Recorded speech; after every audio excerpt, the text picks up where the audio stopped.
We're at the Circuit Ricardo Tormo in Valencia for the first test of Season 12 of the ABB FIA Formula E World Championship.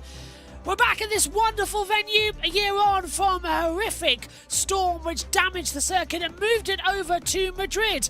This is test number 1, coming up today on Monday. Tomorrow, 2 tests, including getting ready for the virtual race. Test 4 comes your way on Wednesday before sessions 5 and 6 on Thursday. And the women's test is back for a full day on Friday as we get ready for this fantastic season and the last in the Gen 3 era before we head into Gen 4. I'm Joshua Birch, alongside me is Josh Turner here for this weekend's action, and we are looking down at hopefully a fantastic circuit. As you can see, Jack Pickering's also trackside alongside Jack Giamano. They've given us some B-roll footage. 3 hours coming up for you today, where we'll keep you up to date with all of the latest news, views and opinions from around the paddock as well. But JT, coming to you first of all. Here we go then, ready for testing, and 20 cars will venture out, and it's a whole new season, and it should be just as exciting as what we left it in London. We've got a full week of testing all live here, and it should be a really interesting week. Of course, we've had the build up to the women's test, which will end the week on Friday here at Valencia. But before that, we've got a full week of running for the Season 12 drivers. 20 cars in operation. You can see Oliver Rowland in the number 1. He's going to head out on the circuit shortly as well. But let's say good afternoon to our 2 men trackside, Jack Giamano and Jack Pickering. There they are on the balcony in Valencia. Jack, Pico, welcome. And Jack, coming to you first. It's time for a whole new season to get underway. It doesn't feel 5 minutes since we were in London, but what's the atmosphere down there in Valencia?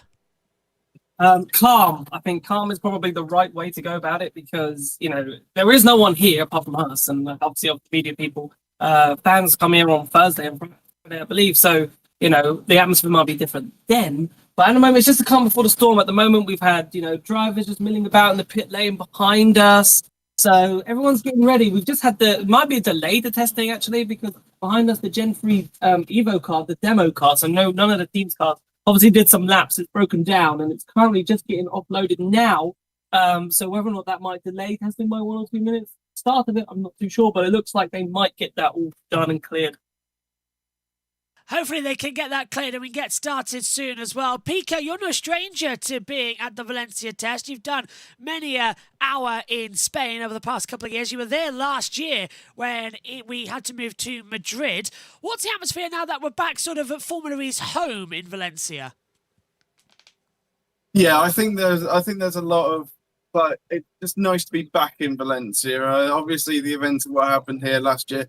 Weirdly enough, we haven't had a clean week of pre-season testing since 2022. Because in 2023, there was a fire in one of the garages here, and that meant that everything had to be moved later into the week. And it made it a bit more truncated testing. Mahindra were down to 1 car. So hopefully, I mean, if we can get to Friday and nothing happens, I think that'll be a success.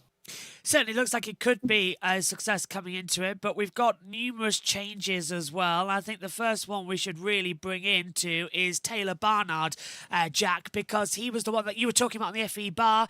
Certainly you were looking around in London. We didn't know where he was going to go after McLaren left. He's now joined DS Penske alongside Maximilian Gunther. It's quite a lineup for Taylor.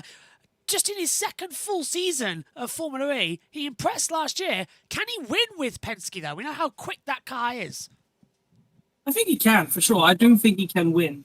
It's interesting, though, whether or not this season DS have that car. And obviously, they did last season, but they kind of won on strategy. They didn't really win on full pace throughout the races and so forth. So I really think he can win. He's a really quick driver, but everyone was kind of surprised maybe that he made the move to DS because, you know, they weren't front running and people thought, you never know, he might have ended up in that Nissan seat alongside Oliver Rowland.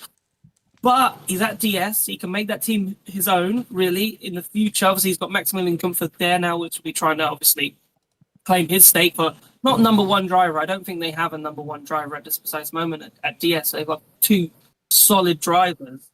But yeah, there's no reason why Taylor can't win. But obviously, the McLaren last season was running that Nissan powertrain. So he's got a lot to learn. He's got that DS powertrain, Stellantis powertrain to learn in the back. So once he gets to grips with it today, see how quick he was. Because when I first saw him here back in that season where there was the 5:23.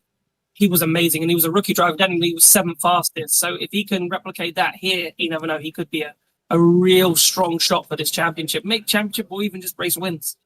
And Pico, looking at Maximilian Gunther as well, an up and down season last time out. He had a couple of great races. Do you reckon he could fight back as well and sort of have a smoother season? Because when we were sharing the booth together last year, he had some fantastic overtakes and some daring manoeuvres, but quite a lot of the time in the barriers, you know, poor qualifies, he never looked like the Gunther we've been talking about for the past few seasons. Well, yes, one of the things me and a few other journalists did last year, we made some bold predictions here last year, and then we opened them in London, and you can see that on our channel. One of the ones that I made was that Max Gunther was going to beat Verne over the course of the season, and had he been more consistent, I think that would have been the case. I think he did.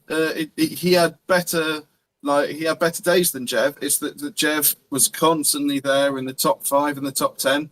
Obviously, he's moved over to Citroen now, but yeah, Max, if he has a more consistent year, he can definitely pull it together, and that lineup at DS Penske is quite something.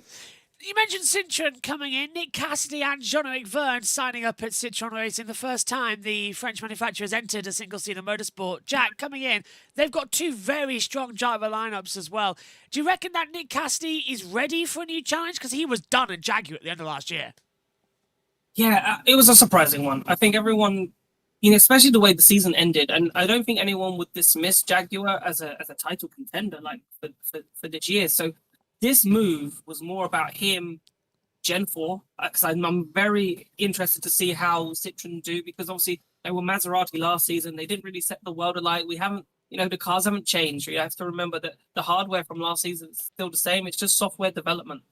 So if Maserati weren't that quick last season, therefore, are Citroen going to be quick this season? That's a big question. So it looks like it's a big move towards Gen 4, which Jev and Cassidy have kind of signed up for. Yeah. So that would be interesting. Yeah, and Pico as well, as where should be green flag. I think we are now actually underway, so testing has begun. Boys, what are you seeing down there as the cars head out to the circuit? So at the moment, we've got quite a few cars coming down. I can't really see towards the end, not all of them, but we're right at the opposite end of the pit lane. So we can't see too much, but we'll be able to tell you in a moment. But first couple of cars have gone out. There's not all of them. Definitely a Jag out there. Kiro's gone out there.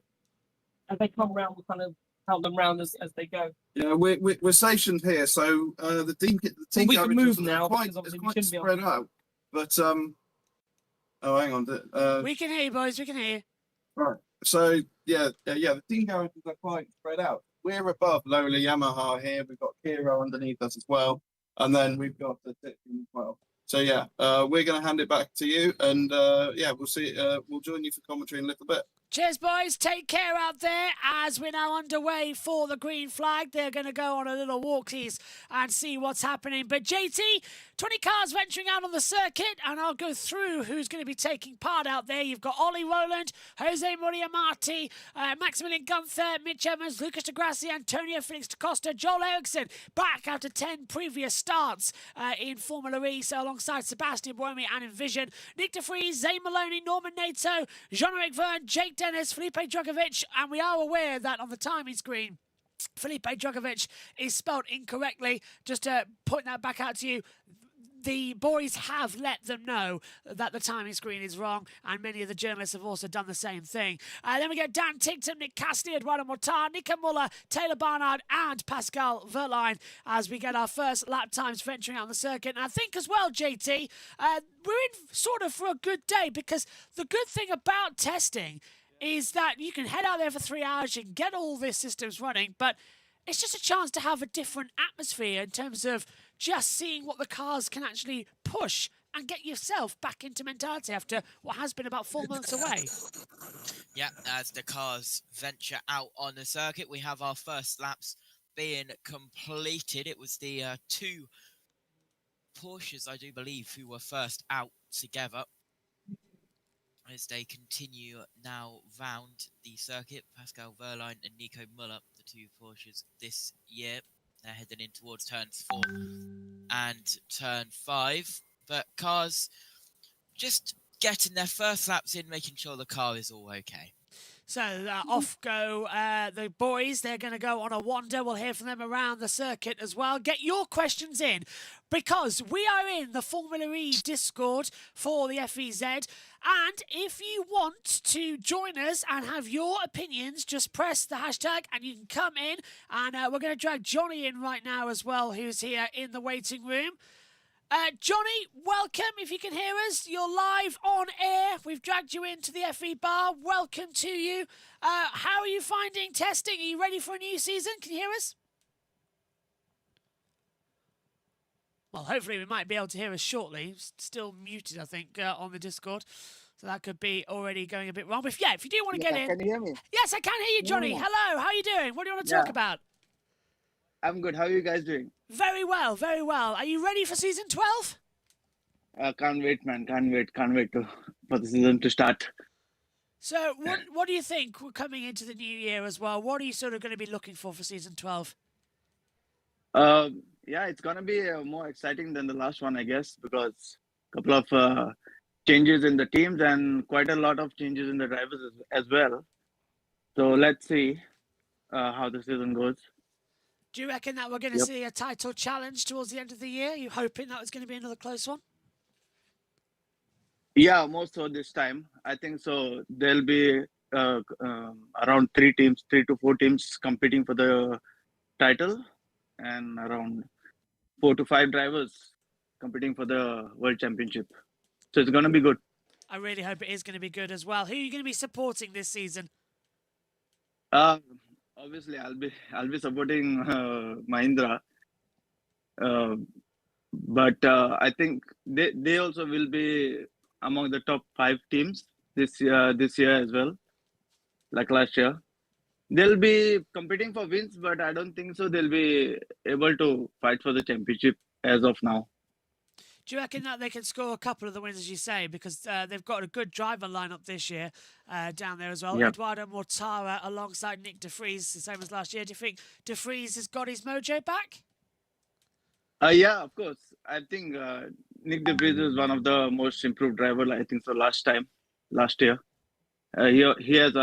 He got around 3 podiums, I think so, and all the P2, really close to the win. So I think he's going to score at least 1 win this season. And Mortara also last time, if I'm not mistaken, in Jakarta, he was fighting for the win with Tictum.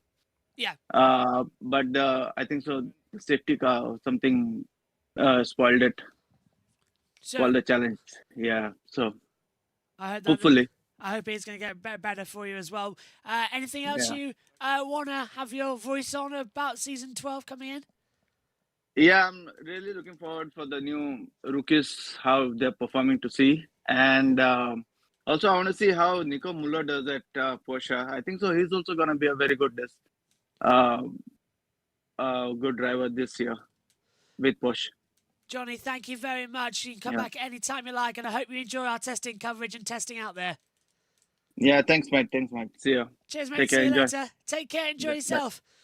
So, Bye-bye. Now getting ready. Jack G's here just afterwards as well. So I believe JT will be able to drag him into the booth coming up. So just get ready out there as we are all set, as they are all just waiting for the action to continue on. Just looking around the circuit, the first lap times come in. It's only from Ollie Rowland. He's done a 1:34.878. So that's our lap times as things currently stand here. No one is going to want to do the longer runs because, well, we all know that at this first bit of testing, you just need to wait and see what's going to happen.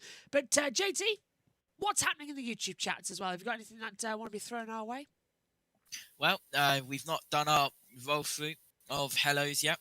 So hello to Nikki, hello to Aman, hello to VRDN, CF Sings or Tyre Sings, apologies. Current lap, Aditya is also here as well. Hello everyone, welcome along. Hope you are enjoying. And we will be looking through the YouTube chat.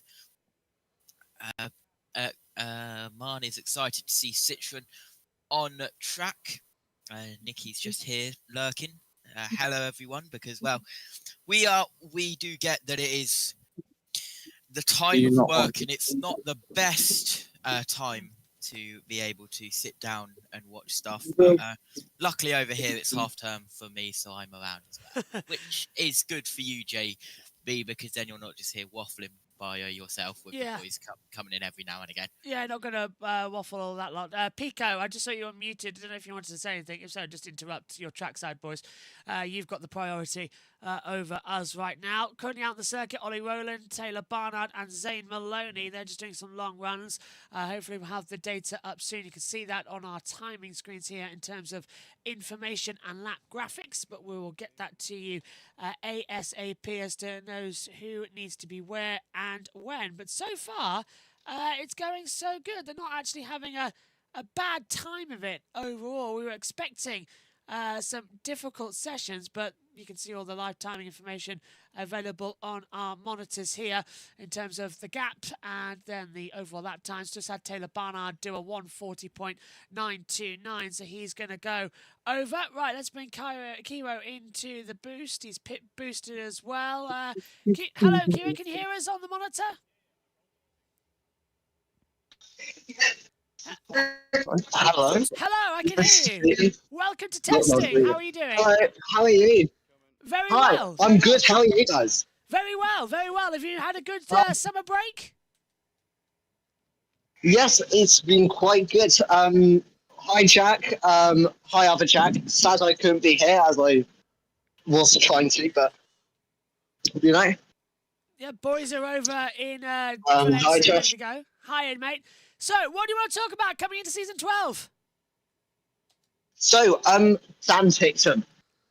I think, genuinely, well, I can hear myself. I think he could be a championship contender. Dan Tickton was a championship contender. That's a brave one to go with Cooper Cairo. Do you reckon they've got the car this year? Well, we're going to find out, aren't we? You know? We're seeing him on our screen now, just being pushed out. Go on, Pico. Can you hear us? We got a red flag. Oh, have we? What? Oh no! Is it slippery surface? We got a slippery surface flag on the front straight. Yep, turn 0.1 on the front straight as slippery surface at the moment. Can you see anything, boys, down there?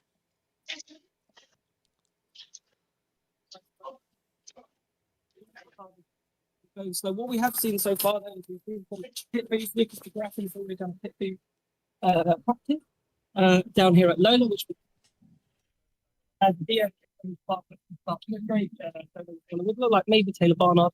That was Ollie. Roland has just gone past the front straight. Don't hold it that close. So all is well at the moment. Only a couple of cars. A lot of cars have come back into the garage now after their first couple of runs. So goes past. I think it could be if they've held out a pit board.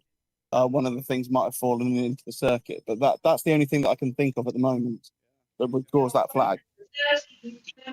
Interesting. Thanks, boys. Down there as well. Keep an eye on it. So, yeah, Kyle's coming to you as well this one. Yeah, so as I said, I think Tickton could definitely be a championship contender. Do you reckon after a good... Well, he had a win last year, let's not forget. He won it in Indonesia. Do you reckon he's got the momentum to bring it forward and not being some of the silly mistakes we saw? I reckon he could be a title contender, to be fair. I think he's definitely got it in him. He's got the pace. He just needs to focus, really. As we've seen from a couple weekends before, it starts to go downhill in the race for him. He kind of just makes a lot more mistakes. I've been in that situation before. But yeah, he is, I think, very much a high likelihood of being a championship contender. Sorry to jump in, guys. You've got a double yellow down at turns 3 and turn 4. Zane Maloney trouble. Yeah, he's stopped as well on it. Zane Maloney in problems. Okay, we'll bring in as well the boys shortly. Just, Carrick, final thing for you. Anything else you want to talk about? Nah, not really. Hopefully Kiro will do well this season. Yeah. Enjoy Valencia. You're welcome back anytime, my friend. We'll get you soon. Take care. Bye. Bye-bye. Right, let's pass back, if we can, to the boys, because, Pico, if you can hear me, you've told us that Zane is moving again, but what did you see down there at the track? Annoyingly, 3 and 4, it's a little bit hard to see from here because it's behind a little bit of a rise. So the rise up to what I believe is turn 6 to 7. Yeah. Where Zarco had that flip in MotoGP a couple of years ago. He got collected by a bike and did a backflip. There's a little bit of rise there, so we couldn't really see it. But I have seen Zane Maloney come around turn 5, and he has continued back round. So he is running very slowly. He's coming through the final sector of the lap, coming up to the final corner before the chicane. So hopefully he'll be back in shortly, and we'll see what the problem is. Hopefully we'll get that soon as well, and this is why Jack Giamano and Jack Pickering are trackside for us in Valencia. Josh Birch and Josh Turner are up here, so you've got the 2 Jacks and the 2 Joshes. What could possibly go wrong over the next week? And we'll bring in more of the guests as well. If you want to have your say, get in the Discord. Use the hashtag Discord and get in the server and get into the FE Bar waiting room, and you can have your say on Formula E in 2025 into 2026. The Discord is pinned and you can join that link and get us in. So we have got the first couple coming in. Ollie Rowland is top, 125.208. Zane Maloney second on a 131.983. Mitch Evans in third, 136.803. Maximilian Gunther in fourth, 137.951. Taylor Barnard in fifth, now sixth on a 138.055 because Nico Muller has just got up into third on a 136.003, and now Mitch Evans second on 131.841. So times are beginning to come down, as you can see them circulating out there on the circuit via our driver tracker, and hopefully we can get this all sorted soon. So yeah, if you want to have your voice on the Formula E testing, get into the Discord on the Formula E Zone bar, use the hashtag as well and get in. The link is also in the JB Motorsports chat as well as the Formula E Zone chat. So get in and get your questions live on air. So we are so far so good with everything coming through for testing here today so far. Time's coming in thick and fast, as now we see Jake Dennis go fourth for Andretti, Muller and Verline fifth and sixth for the 2 Porsches as things stand. So, so far so good. Just trying to have a look. It's for the first time of the year was a 124.474. That was the old car from the benchmark. So we have got a difference coming in this season. But JT, just talking about what we saw back in London, you were producing quite a lot of that broadcast as well. Fantastic couple of battles, despite the fact the championship was already wrapped up. It was a lot of fun going into it. There's a lot of drama. Yep, London, a lot of fun as it normally is with the... Wow, we race around so many different types of circuits, does Formula E, and that is one of the most unique, you could say, inside the XL and then outside as well. So it's an incredible circuit and it always brings really good racing. But of course, this season, next year, if you talk about it that way, it's the last time we're at the Docklands, isn't it? Sadly, yeah. The XL.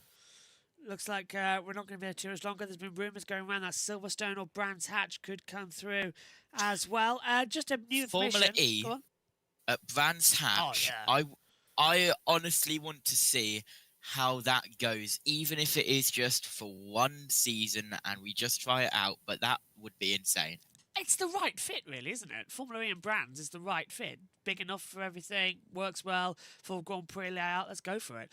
And also, easy for me to get to now as well. So, yeah. Porsche, by the way, have got a special livery coming through. There's a couple of new numbers for drivers coming in, so we'll have all that latest news throughout the week as well. But it is sort of a special livery. It's a black livery with a bit of pink and a bit of blue and like a neon colour. So it is quite energetic down there. The boys will tell you more about it coming through. Cars are venturing out onto the circuit though. So yeah, all is well so far in testing. and the Formula E zone testing timings will be available to you. Ollie Rowland still top, but has come back in to the pit lane. Should we talk about Felipe Drugovich, JT? Because you followed him as well in Formula 2, the same as myself. Starting a new chapter, the Formula 2 champion racing full-time with Andretti alongside Jake Dennis. But Pepe Marti also making the jump over. So a couple of Formula 2s coming in. What do you think of Felipe Drugovich as well? He waited so long for that seat in Formula 1 and Aston Martin. Didn't really work out, and arguably he was sort of the forgotten champion.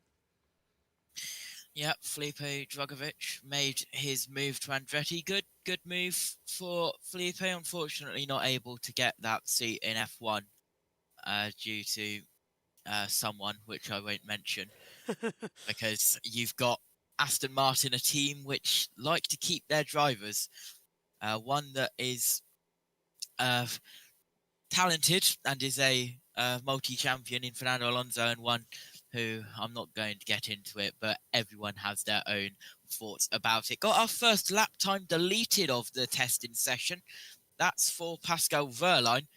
It was lap 6, his 6th lap, that was deleted for track limits at turn 1. That was a couple of minutes ago.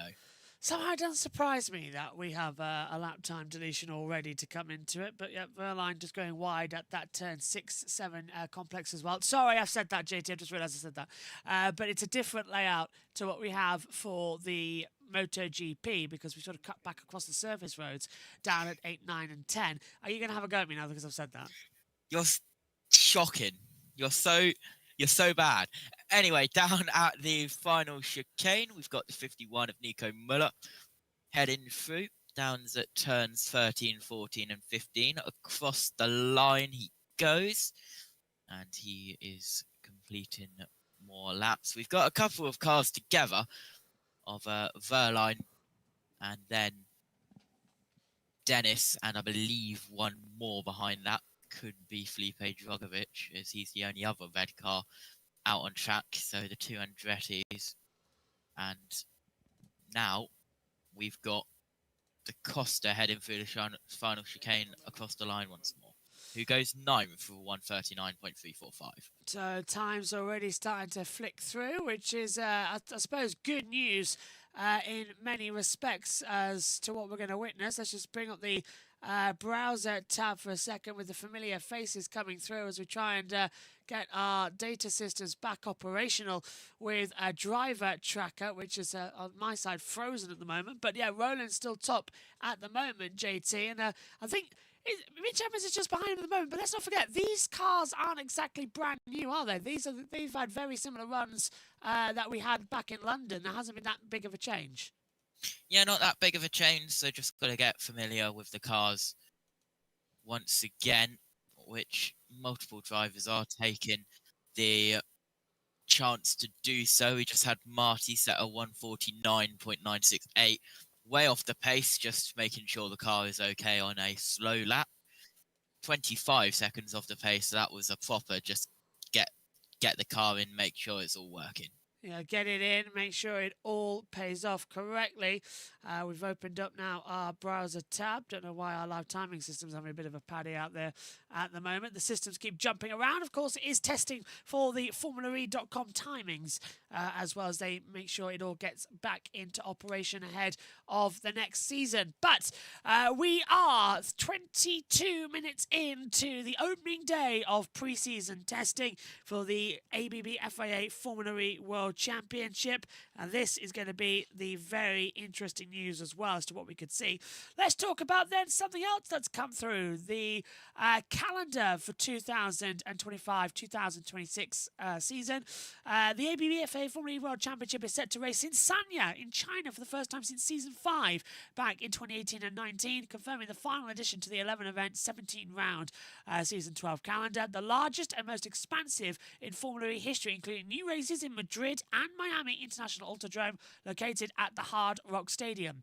So let's take a look at that first of all, JT, because it is quite an interesting calendar. We start off, of course, in Brazil at Sao Paulo on the 6th of December before going over to Mexico on January the 10th. Then we go over to Miami for the first time at the Hard Rock Stadium. We had it last year at the Speedway, which didn't really work too well. We had a couple of red flags, but that's going to be the end of January. Do you reckon that moving it from the Speedway to the Hard Rock Stadium where Formula One race is a good thing for Formula E? Yeah, we had the the test slash drive rounds, didn't we, for everyone at that Miami circuit. So it should be good. It's a good circuit, even though everyone hates it in F1. But for Formula E, I don't think it'll be that bad. Then we head to Jeddah for a double header, rounds 4 and round 5. Not Diriyah. No, not Diriyah. Back at the Jeddah Corniche circuit. That's going to be over Valentine's weekend. And that's the only one, boys, I'm not here for. I do not do Saudi Arabia. I'm doing, I'm not doing anything. I'm in Paris, actually, so I'm at an old Formula E circuit. So I will need a different lead commentator for that one to come in for the 13th and 14th. So good luck there. We'll see if Omi's around and he can step into the commentary position. But then, JT, we're back actually on the 21st of March in a very interesting circuit because it's where we went testing at Jarama. We're in Madrid, Spain. That was a circuit where the drivers really liked and really everybody kind of wanted a race there. We've got it. Yep, and that'll be a good race down there in Madrid. And it's in mid-March, so weather should be okay. Then we have no race in April, and we have to wait until the first weekend in May, and it's that double header in Berlin, Germany, on the 2nd and 3rd of May for rounds 7 and 8. But then we get them quite in succession because 2 weeks later we're in Monte Carlo, 16th and 17th of May for another doubleheader, rounds 9 and 10 of the season. And I think it really worked last year having 2 races in Monaco, didn't it, JT? Because there was a lot of action. Sebastian Buemi took victory, but also one was wet, one was dry, which is the unpredictable nature you get in Monaco. Yep, that is just Monaco in a nutshell, and it has really worked since they moved from their old layout to the layout that Formula One use. And it is become an incredible circuit for these Gen 3 Evo cars. Then we head into rounds 11, 12 and 13. 3 races in China. But first, JB, we head to one we've not seen since Season 5. Yep, it will be Sanya that goes in. We understand it's going to be a new layout, so it's not going to be the same one we had. So Sanya will return to the Formula E calendar. But then, as you say, it is 3 races in China where the championship began back in 2014. That was in Beijing, because it'll be a double header 2 weeks later at the Shanghai International Circuit as well. So that'll be rounds 12 and 13. 3 races in China, JT, and then a double in Japan. So we stay in that continent quite a lot this year. Yep, we stay in Asia for a double header in Tokyo, 25th and 26th of July for rounds 14 and rounds 15. Then we head all the way from Japan over to London here in the UK for the final event that Formula E will host at the Excel Centre. That is in the middle of August, 15th and 16th of August for rounds 16 and 17 of this campaign. Yep, and that is going to be quite the entertaining run as well in London to round out in August. And Jack Pickering, Jack Giamona, and hopefully myself, along with Nina, will be trackside for all of the coverage there across the championship. Are you going, JT? We might need to find a producer and a commentator for that one, because I just said that I want to be put in for the advance tickets when they come out. Oh, well, that's fine, because hopefully the plan is that we'd be taking commentary for the trackside stuff, so we won't need a commentator for that. Nice. Yeah, or a producer, because I do it on my laptop, so we will actually be fine for that one. So all good. Don't worry about that at all. And that's just part of our plans ahead of this year as well, coming into the ABB FIA Formula E Championship. We will be bringing you more news and views about that. But let's talk then a little bit about the revised sporting regulations and start with qualifying. Now, JT, what would you say is the main problem with the Formula E qualifying session? You've covered them. Is it the fact that they are completely bonkers, or the fact that they're too long? Well, we have seen that revised schedule, hopefully, and well, I do believe that shortening the gaps between that is part of it, which the gaps are way too long. I think we can all agree on.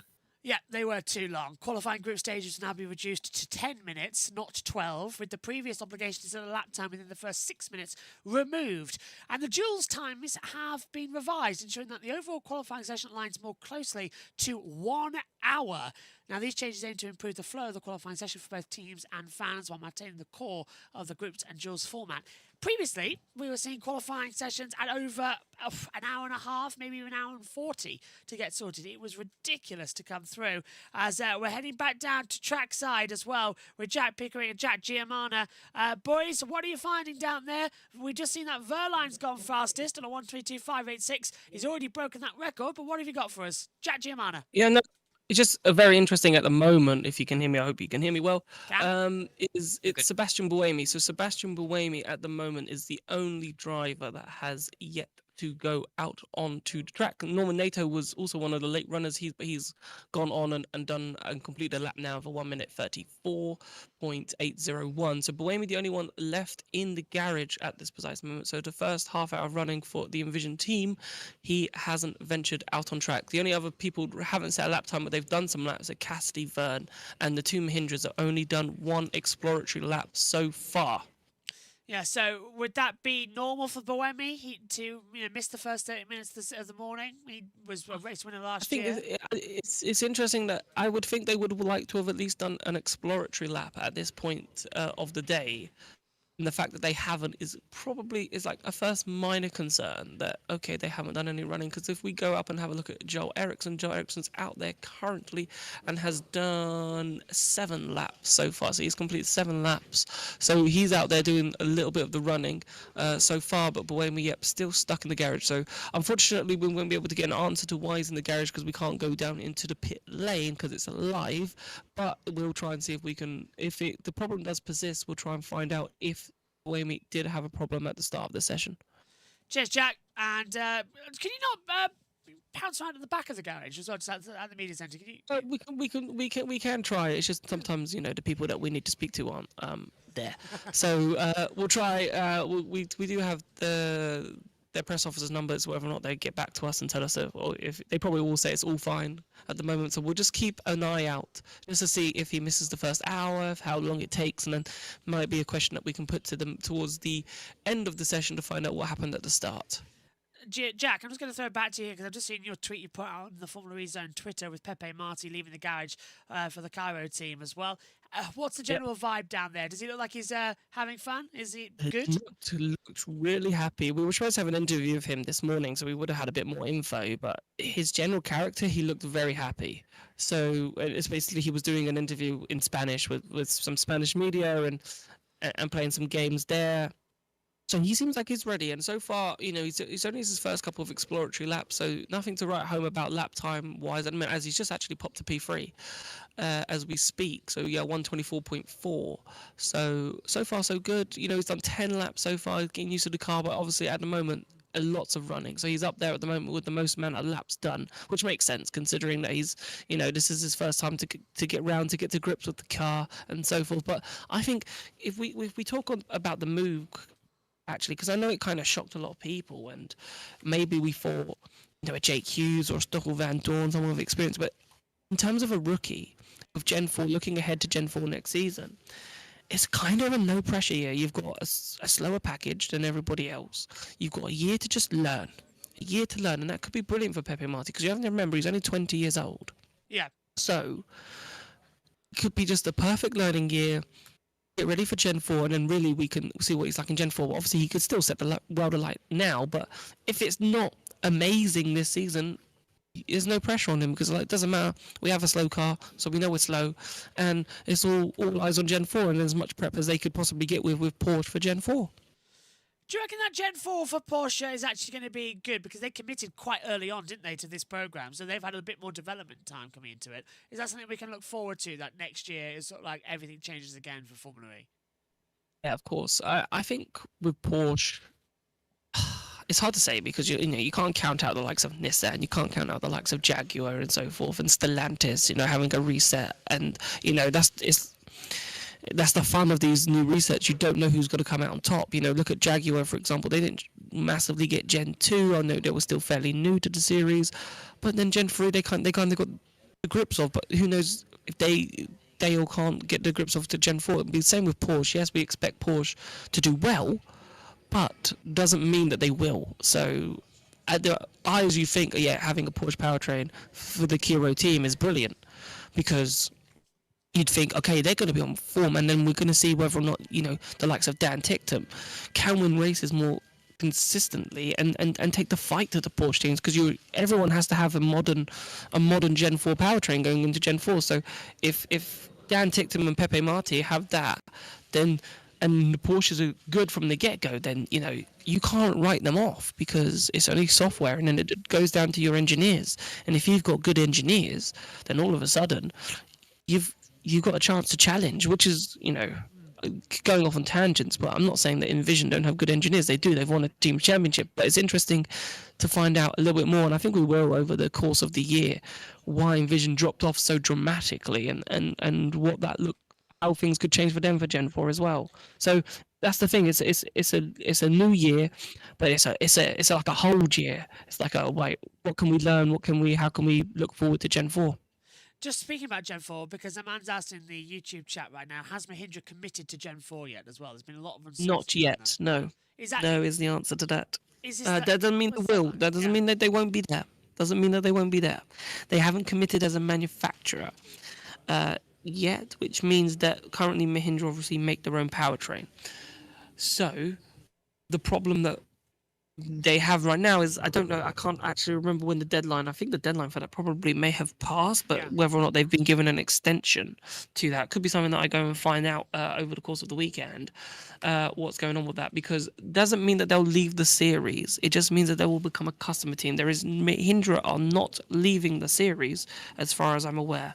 They will be here for the Gen 4 era, I believe, and from what I've been told so far, but it's whether or not they'll be making their own powertrain or they will become a customer team. So just look at the first 30 minutes that have gone by. Verline on top, Evans second, and Da Costa in third position. Is this a strong start for Jaguar, of course? I mean, it's a surprise for Da Costa to leave. He left Porsche, has gone over to Jaguar. Now he's already third fastest. Is this sort of a confidence year for Da Costa to try and boost himself back up? I think so. It was interesting there because you said Da Costa and I immediately thought Porsche, but yes, of course, he's at the Jaguar team now. So, and obviously him being quick and he's only a 10th off at this early stage of Evans, that'll be a good confidence boost because, again, for him, it's a whole new car to get used to, a completely new system. So you think sometimes there might be some teething problems. So far, so good for Da Costa. So the fact that he's already on pace with Mitch, and then obviously he's got a longer learning curve than what Mitch does. Mitch should be pretty much plug in and play.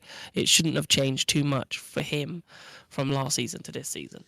So it's a good start, and obviously Verline being at the top, obviously good start for Porsche. It'd be interesting. I agree with what I think it was Johnny or that was on earlier that said about Muller, and interesting how he does. I think that'd be someone to keep your eye on over testing, is how does Muller do, to see can he match Verline, what struggles that he has, because it is the same powertrain in a sense that he had at the Andretti team last season. So but now can he take that step? Got a double yellow at turn 3, and it's we'll go and investigate for you. It's Lucas Di Grassi. So off you go, boys. So Di Grassi. Right, we'll go and have a look. Cheers, boys. So Di Grassi has stopped at turn 3 at the moment. It's just flashed up on our timing screens. Double yellow now at turn 2. So it looks like it's a difficult circuit down there, JT, at turn 2, because it's a hard braking zone to quite a fast first corner. So my guess is he might have just run it wide into the gravel trap down there. Yeah, we'll see if we can get an update about that. He's still stranded down there, is the 11, and that comes at a point where we've just had the news about their team principal, and that, I believe, Mark Preston. He's got going again. Yeah. What's the news about Mark Preston? What have I missed about Marky? Team principal down at Lola. Oh, yeah, we know that. Yeah. Yeah, but it's been officially confirmed with the photos and everything. He's staying for another year. Yes, Thank God for that. Down at Valencia, they've done the whole press release and everything to make it official, even though we knew it already. We'll have to just, I'll give him a phone call, actually. We've got his number, haven't we? So I'll give him a dial up and say, how's it going over there in Valencia? All going well? All good? Might actually give him a message, see if we can bring him on air at some point throughout the weekend as well in a guest commentary stint and see what Lola's chances are for this weekend. Yep, we've got people everywhere, folks. Now, have you seen, JT, that Pepe Marti on the circuit right now? He's gone out, but he's still wearing a Red Bull helmet. That's interesting because he's not a Red Bull driver anymore. He's still got that Red Bull Gives You Wings helmet. The story behind that is that he's not a part of the Red Bull team as such, but I believe he's still an official Red Bull athlete. I believe is the story behind that. So he's still an athlete to come into it. Pico's got news for us, though, if he wants to come in down there out on the track. So, Pico, go for you, mate. Right, so Luke Stagos has just come back in the pits. I can't see anything major back on the car, but he's been able to recover it quite safely. So he'll be back in the pits. They'll see what happened down at T3, and then they'll get him back out again. Cheers, Pico. So he has got going. Jev's lap time's been deleted for track limits down at turn number 1. Pico, what's the general vibe down there, though, in the paddock pit lane area? Seems fairly relaxed. And one of the joys of this testing week, compared to the rest of Formula E, Formula E always seems so rushed. You have so many sessions in one day, one after another. There's not much between them. Formula E testing, you can kind of kick back and relax. It's a 3-hour session. Yeah. We never get 3-hour sessions, so I can actually just see Zane Maloney's on the wall just the other side of where his teammates just come back in. So obviously he was involved in something earlier on, so they must be working on his car at the moment. So not the best start for Lola and Mark Preston's first little session as official team principal, replacing Thomas Biermeyer. But it now seems a little bit quieter. There's stuff on the other side of the circuit, but nothing down the front straight at the moment. Is it weird for us as well, especially that he was effectively team principal anyway, but now they've just made it official? Because it was he was his brainchild, wasn't it, bringing Lola? Yeah, so he's the Lola Motorsport Director or something. That was his official title. And obviously he brought Super Aguri to Formula E back in the day, and which then became Team Aguri and Amelin Aguri, and then and brought in Cheetah, who had multiple success with. And then when Cheetah left, he went on to join Lola, and because of his passion for this series, he persuaded them to join this series, and they did their first running here last year, where they had a nice press conference. There was 4 people in the press conference who any one of them I could have said was a team principal, but yeah, Mark seems like the logical choice with his experience. Could you do me a favour, Pico, or Jack, if you're listening? If you do see him, tell him that I'm going to send him a text message and see if we can get him on air if he's got some time over the weekend.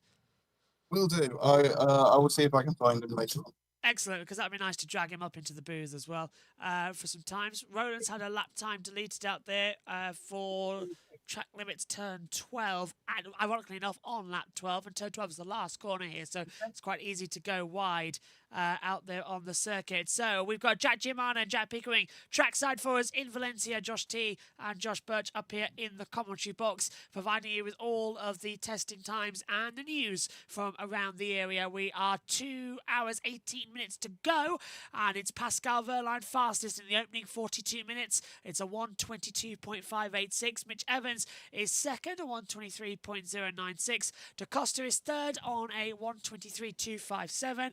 Tickton fourth on a 1:24.167. Then Jose Maria Marti is fifth on a 1:24.452. Jake Dennis sixth on a 1:24.588. Ollie Rowland seventh, 1:24.701. Then we get Jean-Luc Verne eighth on a 1:24.842. Nico Muller ninth on a 1:24.981. And Norman Nato rounds out the top 10 on a 1:25.137. Joel Eriksson is in a 11th on a 1:25.302. Felipe Djokovic, who's now got his right spelling on the timing tower, I've just noticed. So, hey, someone added the right one. It's a 1:25.611. Lucas de Grassi 13th, 1:26.415. Nick Cassidy's 14th, 1:29.939. Zane Maloney 15th, 1:31.983. Then we get Maximilian Gunther 1:37.092. Taylor Barnard's the last driver of the time, 1:38.055. Yet to even go out on the circuit, Sebastian Buemi in 18th, and lap times for Nick De Vries 1:19. He's 19th with the sector time of sector 2, and Eduardo Mortar 20th. So neither of them are hindrance set lap times at the moment. Track temperature is at 30 degrees Celsius, air temperature 23, 40% chance of rain, 1 kilometre of wind speed hour. So that's okay at the moment, JT, and I think that's the best news possible as we're just ticking down some times to get cars out there on the track. Yep, a couple of cars only out on the circuit as we are continuing round. Only 5 I can count on the driver tracker who have ventured out. That's Evans, Ticktum, Verne and Muller. Are your cars currently out on track? Everyone else just in the pits making some changes. So apparently, Candy Pizza's coming saying they will announce it in January if they are going to be in Gen 4 era. So that's already some conversations coming in. Keep your thoughts coming in and get in the Discord in the Formula E bar as well. That's where we are in the commentary box. So if you're on JB Motorsports listening in as well, get into the FE zone. That is where you need to be. We've got the link coming in to the Discord shortly as well. So come in and have a chat all around. We're in the FE bar. Get your news, views and opinions out there. So Gen 3 is already quicker. As you can see on the blog here, Wehrlein getting straight to business. He wants that championship back and wants a statement. The German clocked to 1:22.586. He's the fastest time so far. So brilliant. Bring it on. This is going to be an interesting championship coming in as well. And just a reminder, if you are new here to Formula E Zone as well, thank you very much for subscribing, and make sure to turn on the notification bell in order to get all of the latest opinions from the circuit, because the boys are going to be providing us with loads of interviews from trackside as we go throughout the week, and also throughout the season as they will venture out to the circuit. And every Monday as well, after a race, we will have the FE bar, where it's your chance to come on and have your conversation about what's happened in the week. Right now, though, the only 2 yellow flags we've had on circuit was for some issues. One with Zane Maloney, one with Dan Ticktum coming out of the first 2 corners coming through. But so far, so good in 2025 testing. It is Valencia official testing. It is test session number 1 to come out. We do have news coming in, by the way, that you should probably tune in for session 3 tomorrow in the afternoon, because that is when we're going to be going for all of the action with the simulation race. So that is going to be tomorrow afternoon, fingers crossed, unless they change the schedule again to a Thursday. But that is when you need to come on and be able to see the FE cars racing in action. That's going to be absolutely fantastic, and it's always a fun one to come through. So we have more people in the FE bar. Kyle is waiting for us as well, so if we can drag him up into the booth. Kyle, welcome. You're live on the FE bar with FE testing. How are you doing, my friend? Are you doing well? Good. How are you today? Very well. Thank you very much for asking. So what do you want to talk about coming into Season 12 of Formula E?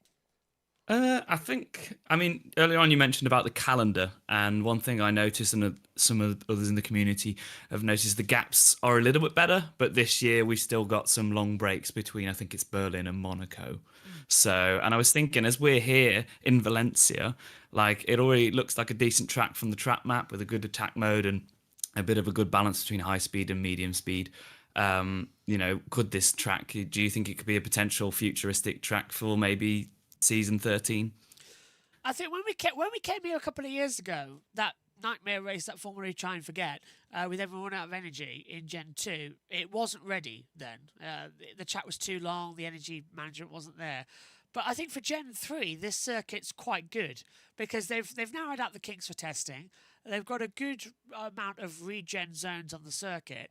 And I think it would give us a quite good race because that second race we had on the weekend was really nice, actually. So, I would agree with you that this could be a quite an interesting zone. And I don't know if Giamana is around in the media centre and listening to if he wants to have a word on that as well, because he's obviously there, being able to see us. But yeah, I wouldn't mind it coming back on for a permanent circuit. Out of interest, though, what did you think of the racing car when we were here in Gen 2? Did you like it?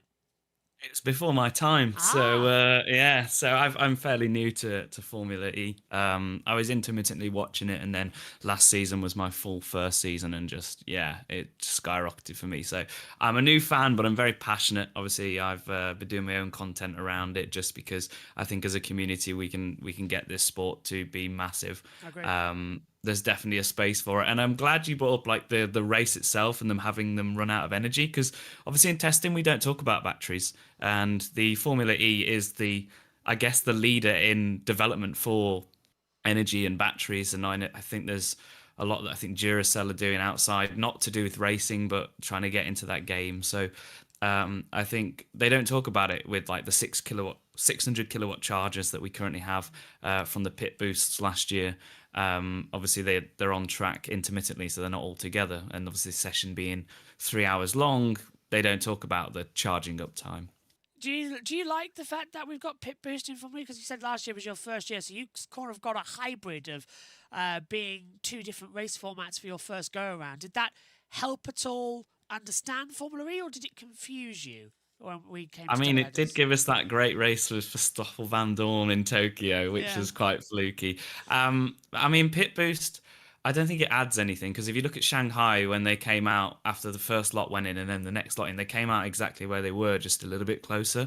There's no error in pit boost, so it doesn't really add anything. They're not changing tyres either, so it's literally just a mandatory stop, really, that doesn't add anything apart from 30 seconds. Do you reckon Formula E would keep the pit boost going forward as well? Do you reckon they're going to adjust how it would work, or is it sort of, that's it, we're perfect now for Gen 3 Evo? I think for the EV world, they definitely need to have it, because it shows the charging, and the speeds is incredible. Obviously, 600 kilowatts would kill a standard EV road car, just because that's unheard of amount of energy. I don't know. I mean, if they were to have wet tyres, dry tyres, maybe that could add some jeopardy into it. Obviously, they removed it from Formula 1 out of safety reasons, with fuel being quite combustible. But I imagine that the chargers are as safe as the home domestic ones. Just plug it in, and as long as there's no exposed cable, we're all okay. So, but yeah, watching it from last year, it didn't really make any difference to the race, apart from they've got to stop. Obviously, you do have that pot look of a safety car or a red flag in Van Dorn's case, but I don't think it had enough. I don't think it had enough show time to work out whether it is any beneficial. Obviously, the batteries themselves, I believe, are 67 kilowatts. So that is like a mid-range one for anyone who doesn't really know about what the numbers mean.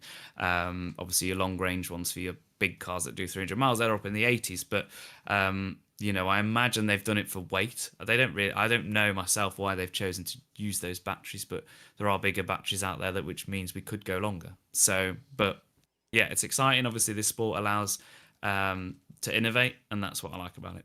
What do you reckon we're going to see in season 12 in terms of a championship battle? Who do you think is looking hot coming into it? Yeah, this season is, I mean, I've spoke to both Jacks on the FE bar about this, and I think it's going to be whoever's the better pairing. I can't really pick a driver's title, but I think whoever's going to win the constructors is going to have a team that are consistently scoring. So I mentioned recently, like last year, if you look at it, there was always one team that had someone that was a high scorer and then someone who was a mid scorer, and that kind of added the points up. Apart from Porsche, where Da Costa scored 110 and Verline, I think, was 140 or something like that. They were the only two that seemed to have consistent scoring, and I think that's what won them the championship, was that consistency. Excellent. Carl, stay with us. We've got news from Pico, who wants to come in on the broadcast. Pico, you down there? What have you got for us, my mate? Hello, Josh. Hello, everyone. I'm down in the paddock. I've just had a wander down to Envision to find out what's happening with Seb Buemi. It is a braking problem. So they are trying to sort that out.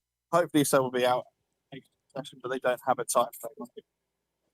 So, braking issue to come in as well. They'll try and get that figured out. Is it really critical, Pico, that he's going to lose these first 3 hours? It's the same car as last year, that much, and he's got experience with it. But is it just more annoying than anything else? I think it probably is. That's one thing that I would like to speak to Seb about, because I know that is a problem. That is a thing, because it is the same hardware and everything. They've just done a software upgrade for this season. But they only get, so each manufacturer gets 15 days, and Envision and Jaguar have quite a good relationship. So I know that Envision get a certain amount of days, but that's over the course of those 2 years. So I'm not sure how much running that they've actually done this year. I don't know how much they've actually done across the whole board as well. So we'll see if we can find that out over the next few days. Good luck, Pico. Go and see if you can find anyone to talk to. Do a random interview. Yes, I will just say, just on your Mark Preston thing, I spotted him in the paddock, but he is on the phone, so I'm not going to go disturb him right now. If I see him later in the week and he's not on the phone, then I'll go have word. Good luck, Pico. Cheers, man. Go see if you can find anyone. Cheers, mate. Carl, just coming back to you as well on this one. So, out of interest, what do you think of the whole manoeuvres at the moment for Antonio Felix da Costa? I don't know how closely you're following that. Do you reckon he can thrive now he's a Jaguar and away from the Porsche dynamics he had last year? So, yeah, he's my number one, I think, I'm backing him, because I just think he's the driver I've picked to basically support.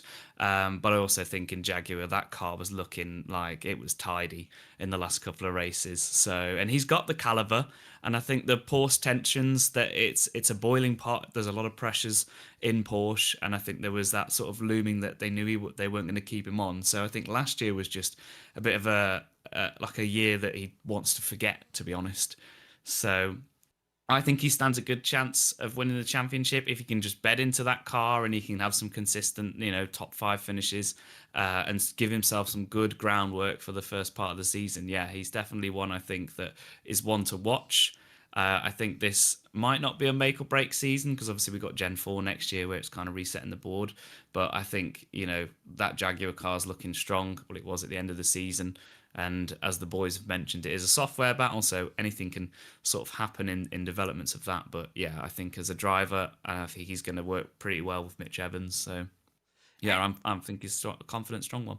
And out of interest, just want to throw you under the bus here. And what are you thinking we're going to see in the women's test at the end of the week? Because you mentioned how important it is to advertise this series earlier on. It's important to advertise the women's test that's coming up on Friday, because I know many people like to just either not tune in or just pretend it doesn't exist. But they do exist, and they've got some cracking drivers coming up. So what are you looking forward to ahead of Friday? Well, I think the women's test is fantastic anyway. I feel like when you always talk about women's sports as a male, it can feel a bit controversial, but I think it does wonders to the world of motorsport. I'm hoping to just, see them get similar pace to the males, and just prove that it's not a stereotype, or are not doing it for just a tick box exercise, because I think there's some very decent drivers who have come out of F1 Academy. I've seen some at Formula 4 at Donington Park. So I think, I'm just hoping that Formula E can actually bring them in, because I think there isn't too much of a hierarchy structure like F3, F2, F1. With us, we're sort of more open. And I think with the likes of, I don't know who's on the the signings this year, obviously, I think Abby Pullins is at Nissan. I think she's a very strong contender after winning in Formula E. So it'd be good to see her at the top of the timing charts, because I follow her on Instagram, and I know she's always happy when she's winning, which we'd want to see. But hopefully, I said within the next 5 years, I'd hope that there is a female on the grid, and I hope that it's like a true Verstappen, shall we say, just comes out and absolutely cooks. Kyle, thank you very much, my man. I hope we get to you before the end of the week. Come back anytime and voice your opinions throughout the week. I will do. Thanks for having me on. Thank you, Kyle. Take care. See you soon. JT, we have at the moment 57 minutes complete, 2 yellow flags. Not too bad a start to this day, is it? Yeah, not that bad at all. We are just over 3 minutes until the first hour of completion here in Valencia. Only 3 cars out on track. Ericsson, Dennis and Nick Cassidy are your 3 out. As I say that, Nick de Vries heads out onto the track. So it's a 3-hour day we've got here, and then the boys will be summing up at the end. Tomorrow we've got 2 sessions coming up, remember, in the morning and the afternoon. So 6 hours we'll be with you tomorrow.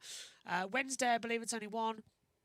It's back to 2 on Thursday, and Friday it will be the 2. But we're with you for the first session of the day on Friday, and then the last session we're going to be playing you everything that's happened in the week. So a complete wrap up of the Formula E testing. So all the interviews, everything we've got coming, that will all be repeated to you on Friday in the second session. So we can all sign off brilliantly from a wonderful week. So, if you are new here, remember to subscribe and like the video, and also get in the Discord for Formula E Zone as well, and get your thoughts out there in the FE Bar waiting room. We'll drag you up to the main box and have a conversation with you and get your thoughts about Season 12 of the ABB FIA Formula E World Championship. We are 1 hour down in this test. We have 2 to go on day 1 for 2026, and it is Jake Dennis fastest on a 1:22.309. Pascal Verline is a 1:22.586. Jean-Eric Verne is a 1:22.872. Mitch Evans is 4th, 1:23.096. Nico Muller in 5th, 1:23.128. Antonio Felix da Costa 6th, 1:23.257. Dan Tinctum 7th, a 1:24.167. And Jose Maria Marti is in 8th on a 1:24.452. Ollie Rowland is in 9th, 1:24.701, and Norman Nato halves the field on a 1:24.795. Joel Eriksson's 11th on a 1:25.302. Felipe Drugovich is 12th on a 1:25.611. Lucas de Grassi 13th on a 1:26.415. Nick Cassidy is 14th, 1:29.939. Zane Maloney, 15th, 1:31.983. Maximilian Gunther is 16th, 1:37.092. And Taylor Barnard is 17th, 1:38.055. Sebastian Buemi with that issue with the brake lines. We know he's not going to go out just yet, as Jet German and Jack Pickering have reported from the paddock. And then out on the circuit now is Nick de Vries, about to set his first competitive lap time of the season. And Eduardo Mortara has just exited to go onto the track. 1 hour down then here, with 2 to go for the ABB FIA Formula E Championship Day 1. Nice to have you on as well, Kyle, from Current Lap on the YouTube channel as well, coming through. Amanda said, it's weird to see that they still haven't committed to Gen 4, this being the Mahindra squad, and their Season 12 ad campaign is Scream Electric, has 29 million viewers, and has lots more reach between the Indian audience. It is quite strange, isn't it, JT, not to see Mahindra signed up just yet, but then again, they've been going through a season of change. Yeah, they have, and we'll get the news when they are obviously ready to share that news, as we are now into the second hour of testing. 2 p.m. here in the UK, 3 p.m. over there in Valencia. We've got Taylor Barnard heading in towards turn 1 with Nick de Vries behind, and a couple of more drivers heading back out on track. We've now got 7 cars heading out there. Yep, just seen the livery reveal down there at the Lola squad, quite similar to what we had last year, but one with the blue side pod, one with the yellow side pod, so it'll be easy to tell who's who going out there onto the circuit as well. latest news from Pepe Marti, who's jumped into the car. All looking good there as we keep an eye on the social media platform. Remember, you can also go to the Formula E Zone Twitter at Formula E Zone for all of the action as we now see him.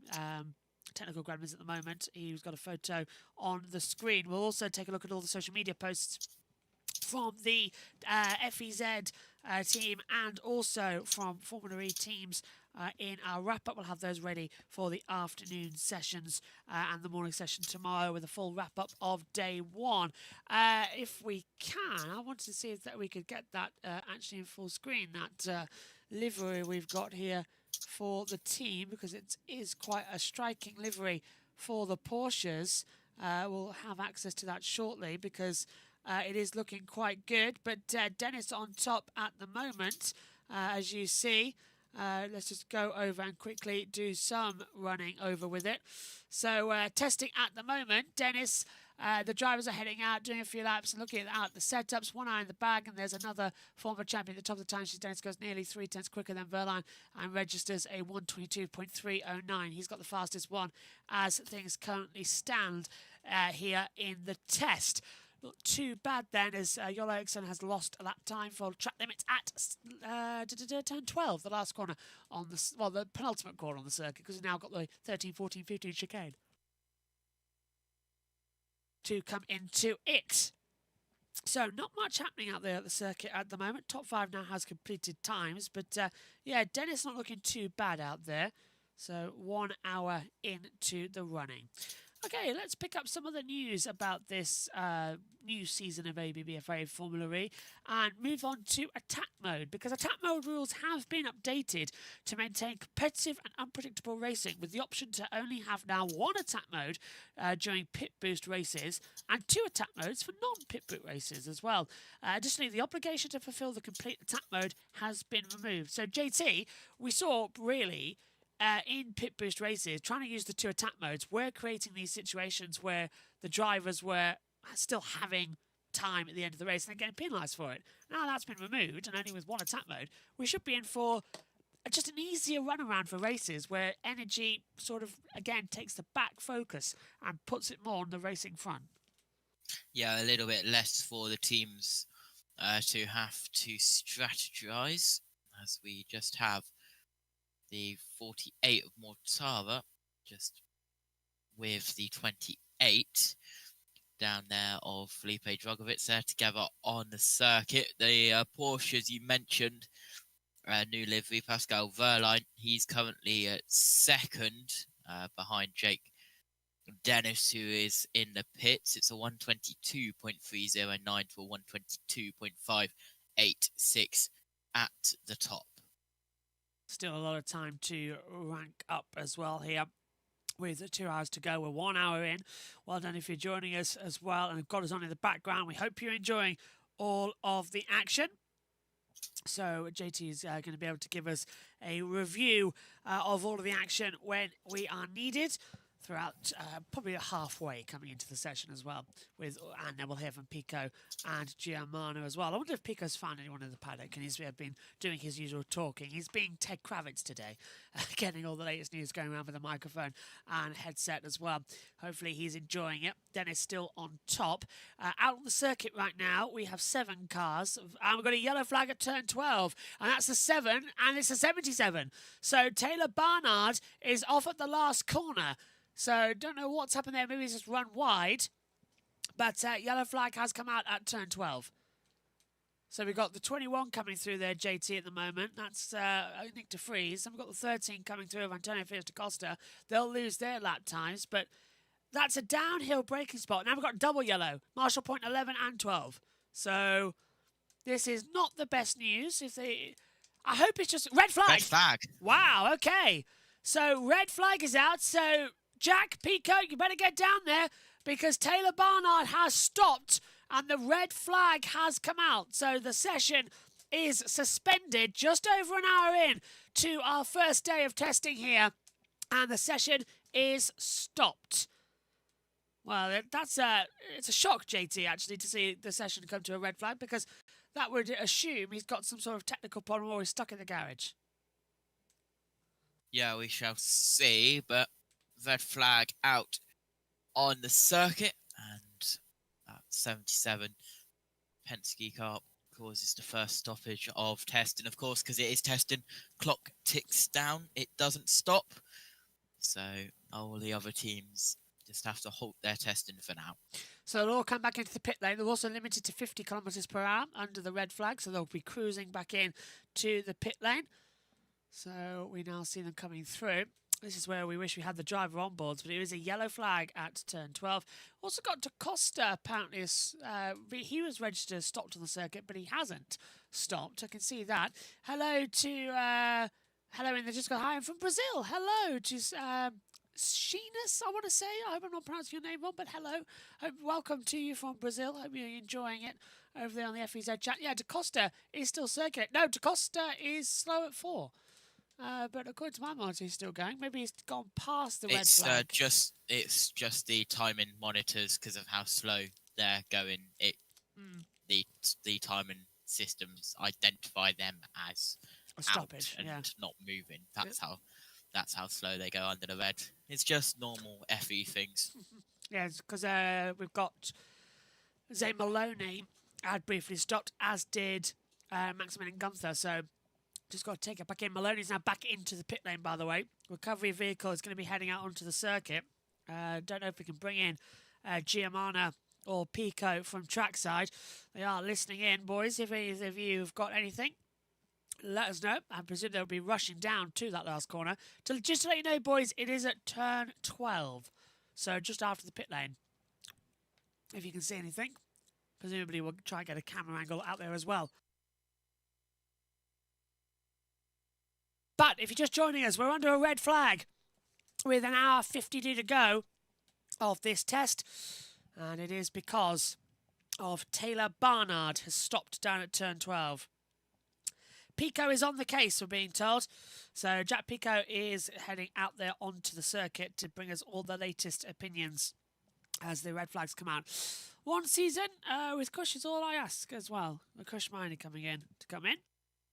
So presumably we'll hear soon what's happening. So the track will go quiet.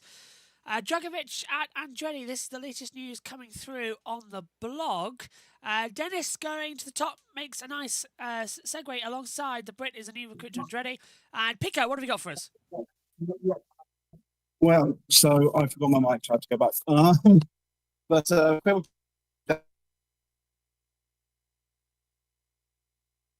Oh, we've lost Pico. behind where the chicane is. So, can you still hear me? We can hear you now, mate. Go for it. Yeah, sorry. I've just connected my other phone to my Wi-Fi because I don't have data on the other phone. But yeah, I can see a truck in the distance heading down to what is the MotoGP final corner. I'm assuming that is turn 12. It is.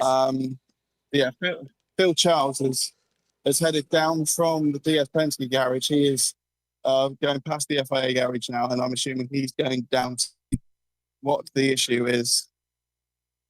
We're being told he's off in the gravel the trap. recovery vehicle has stopped. Yeah. I think I can see it in the background. That looks like it's in the gravel. Yeah, we're being told he's in the gravel trap, apparently. That's the latest I've got from Yeah. Race Control. He's gone quite a long way into the gravel as well. That's that's a substantial way. So yeah, it was probably driver error, I would have thought. Maybe, what about brake failure? We know the brake bar wire has not been great with Formula E in the last season and a half. No, but I wouldn't have thought that it looks before. It looks like it's before the braking zone for T12. So you've got that round like descent into the final corner from MotoGP, and he's not even near. He's not on beyond where the apex is. Right. So he's just gone straight on. Yeah. So that's a weird one to go in. Yeah. Because you sort of sweep around turn 11 into a hard braking zone. It's a 90-degree left-hander turn 12. And he's just gone straight on. Okay. Thanks, Jack. Where's the recovery vehicle down there? Yes, it's already lifted Taylor's car up, but Taylor will already be out the car. And yeah, they'll take it behind the barriers. There is an entrance a few meters before where the final corner is, and they'll take him in there. The low loader on the team will be on his way, and he'll be brought back to the back of the garage. So red flag is out as things stand. They'll bring Barnard's car back in. Not really the morning he wanted, is it, Pico? Brand new team after being risky. He wouldn't be in Formula E this year, and he's gone straight on. So he was 16th. He's completed... I can't say how many laps. GMR might be able to help that on our monitors. But he was 17th, Pico. Now 16th, because the time's changing. Do you reckon he'll get back out in this session, or is he done? Well, as we take them behind the barriers, then usually when a car stops on circuit, the low loader goes round, puts it on the low loader, then it comes back down pit lane and drops them outside the garage.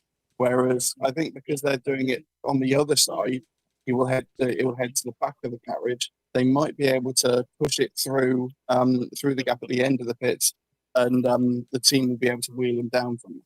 But it's either that or it will go to the back of the garage. But I don't think he'll be able to go out. Well, if he gets back, if the car gets back in the next 20, 30 minutes, which I think's probably being fair about it, they'll then have to investigate what the problem is. And I'm not sure how much time we have left for the session, but that could be day done. Hour 47 we've got left as well, and to investigate that. 25 seconds until green. So we are going to head back to green flag running. So it will still say that Barnard's car is at the exit of turn 12, but he will be recovered back to the pit lane. So Jack, I presume you're going to head down there at Penske and try and find out? I missed that. What was that? Are you going to head down to Penske and try and find out what's going on? We will. We'll. Good luck. We'll try and find out, and once we know, we'll get back to you. Good luck, Pico. Go be Ted Kravitz. Green. And away we go. So the afternoon session gets restarted, our first one here of the test, and the cars will be able to venture back out onto the circuit.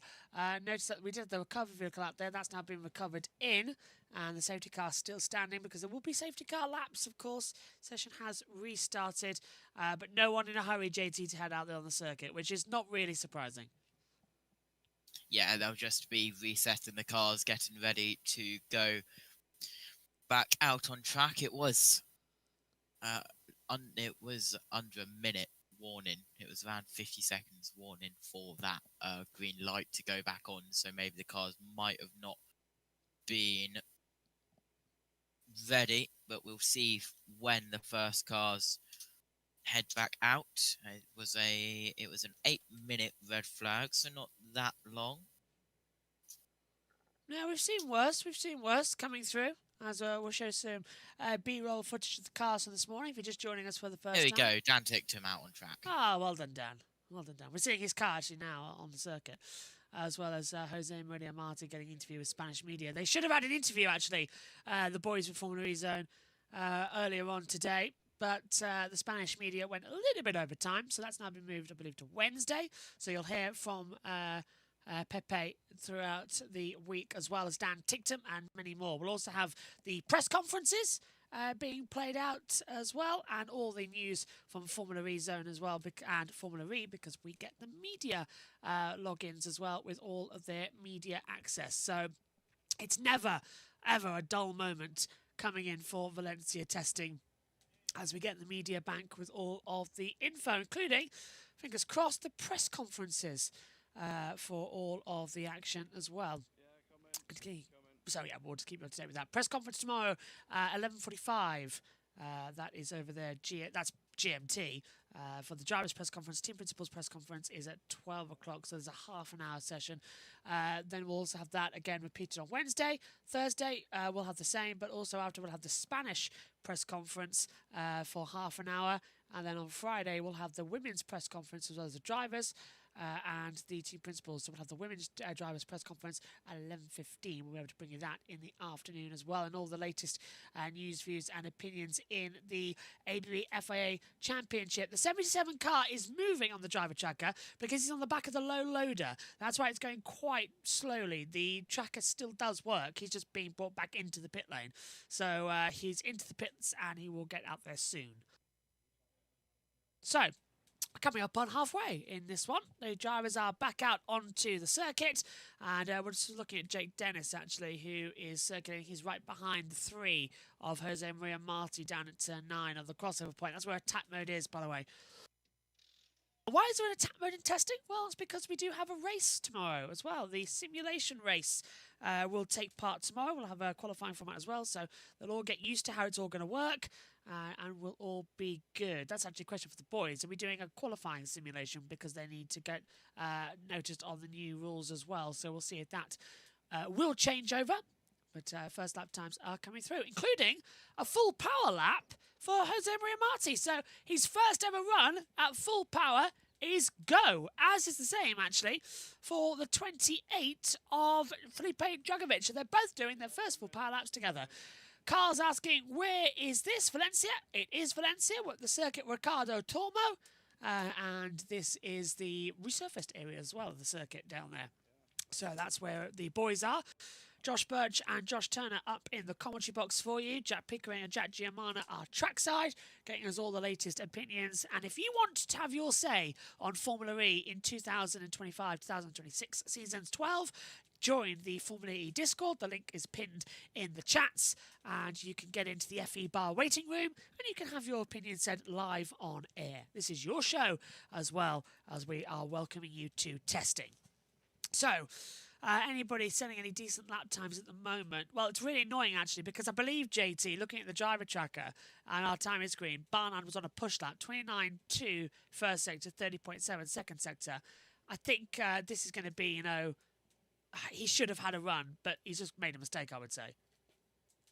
Yeah, well, on attack mode is the number 3 of Pepe Marti. He is into the final chicane, down right at 13, left at 14, then right at 15, back to the finish line, across the line. He's just getting the attack mode as it runs out as he crosses the line for Pepe Marti, as we have Norman Nato just head out on track in front of him. But the track getting more active as we head towards the halfway point of this first test session on the first day of FIA Formula E testing for Season 12 here at Valencia.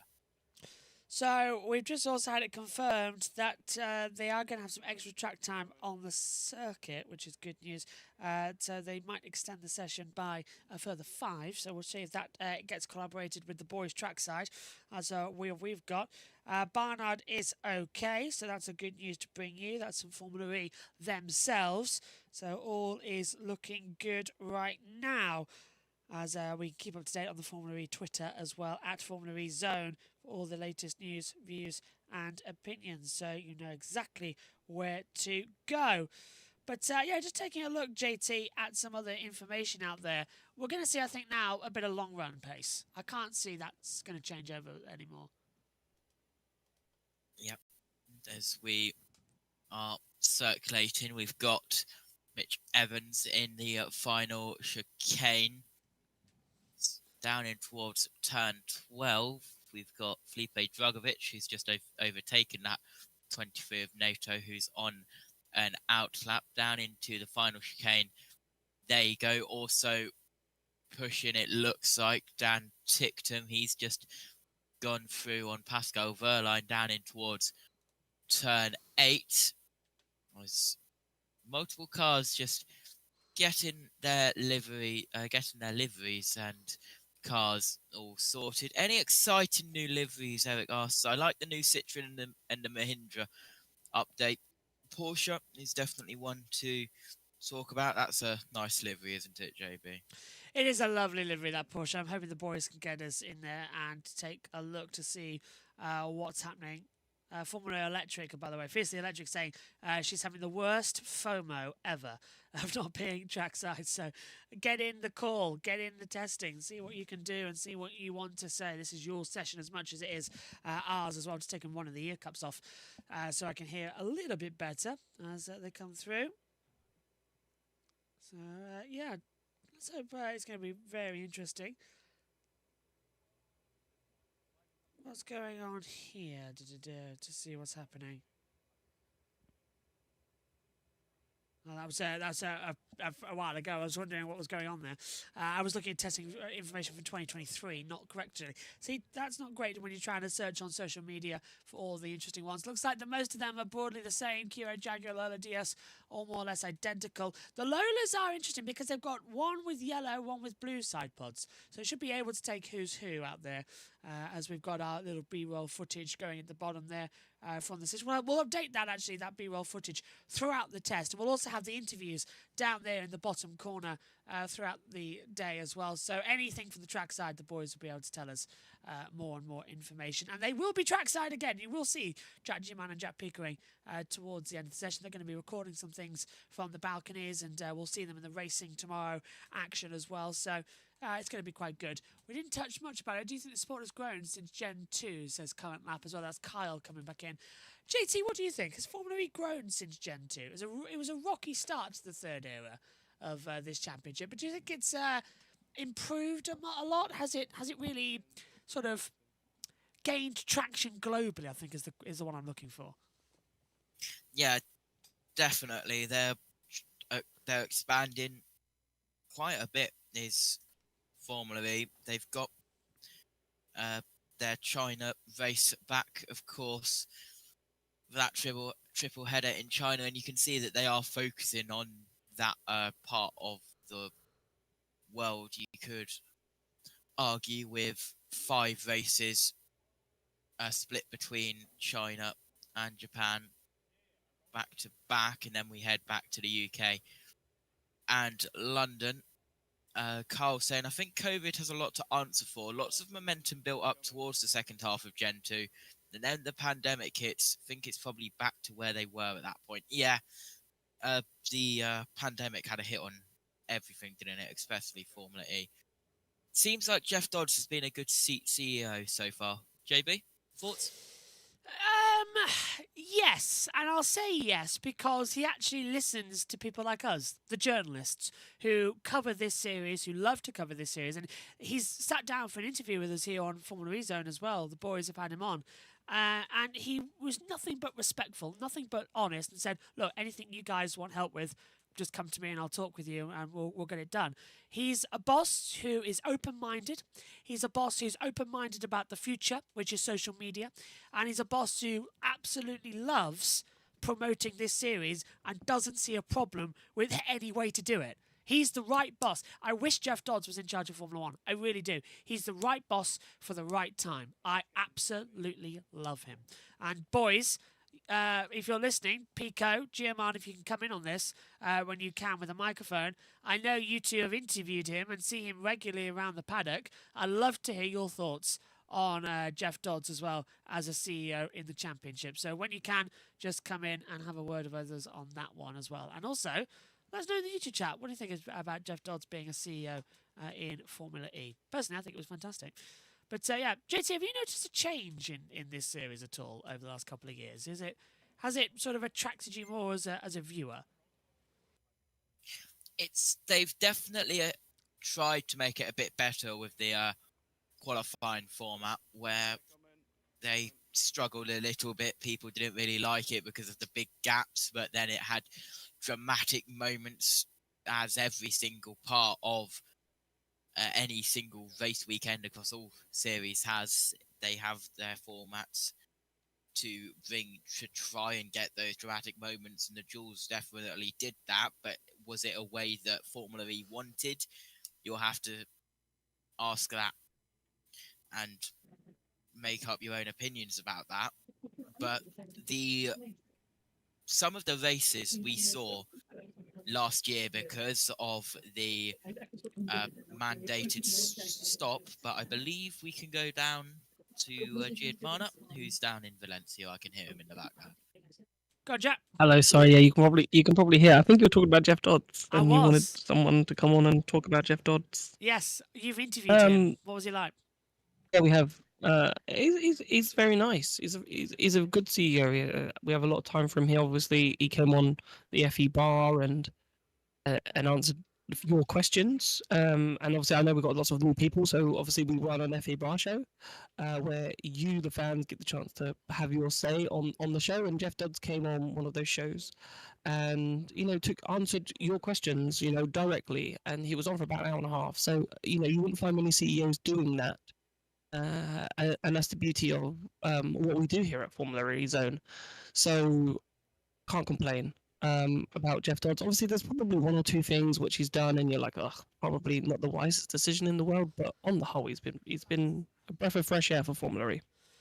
Pico, what have you got for us as well down there? You've got some information. Hi guys, yeah, I'm down at the start of the pit lane where Taylor Barnard's car has been recovered. Been recovered to the start of the pit lane. It is now being lifted off of the bed and then be put down, ready for the mechanics to be wheeled back down the pit. It's so important. Even Phil Charles has turned up for this. I'm here with Toby. Toby, what are your first thoughts when seeing the car? Yeah. It contains tons of gravel on the floor. Okay, but everything looks okay. No big damages. So possible brake issue or something like that, and you can stop it in the gravel. One of the things that you mentioned to me when we were up there was the fact that usually if they're in the gravel, the car gets lifted back onto the circuit and they drive it back to the pit. So it's clear that something must be more serious for the car. Yeah, I think there should be an issue because, as you said, in usual cases, the car is just being put on track again and drives back to the pits. But this time, Taylor Barnard's car had to be towed and bring back to the paddock. So I think there should be an issue, but at the moment we don't really use something about this. It's just disappeared now, but Phil Charles was just down. So the fact that he had we saw him coming down from when we were up to the fact that he was down, or would he want to be like straight in see what we put up? I'm not sure, but I think it's maybe just procedural because if the car stops and he's technical director, deputy team principal, I think it's his job to know what's happening. So I think it's just the usual procedure of he comes and takes a look at it. I think it's all good. Yeah. Annoyingly, the car went the other side, though, so we didn't get a lot of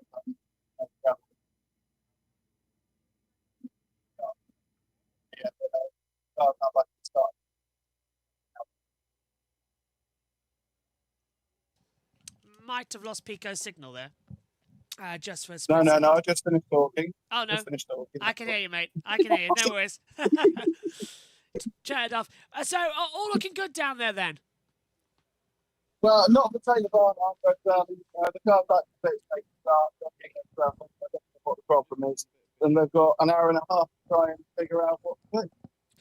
Let's hope they can figure it out. Thanks, Pico. All right, see you in a bit. See you in a bit. Take care. And he'll head out there onto the circuit. Giovanna, are you still here in the call? Hopefully you are coming in on that one because, yeah, Jeff Dodds being in control is absolutely fantastic for the series. He's definitely a cool guy to come through and open up. JT, this is going really well so far. I've probably not put a curse on it, but yeah. Eric has said, I hope your Sport Discovery Plus has the races here again. I just wish that they had the proper feed in German. They do have the English commentary, but no pit lane interviews or interviews during the race.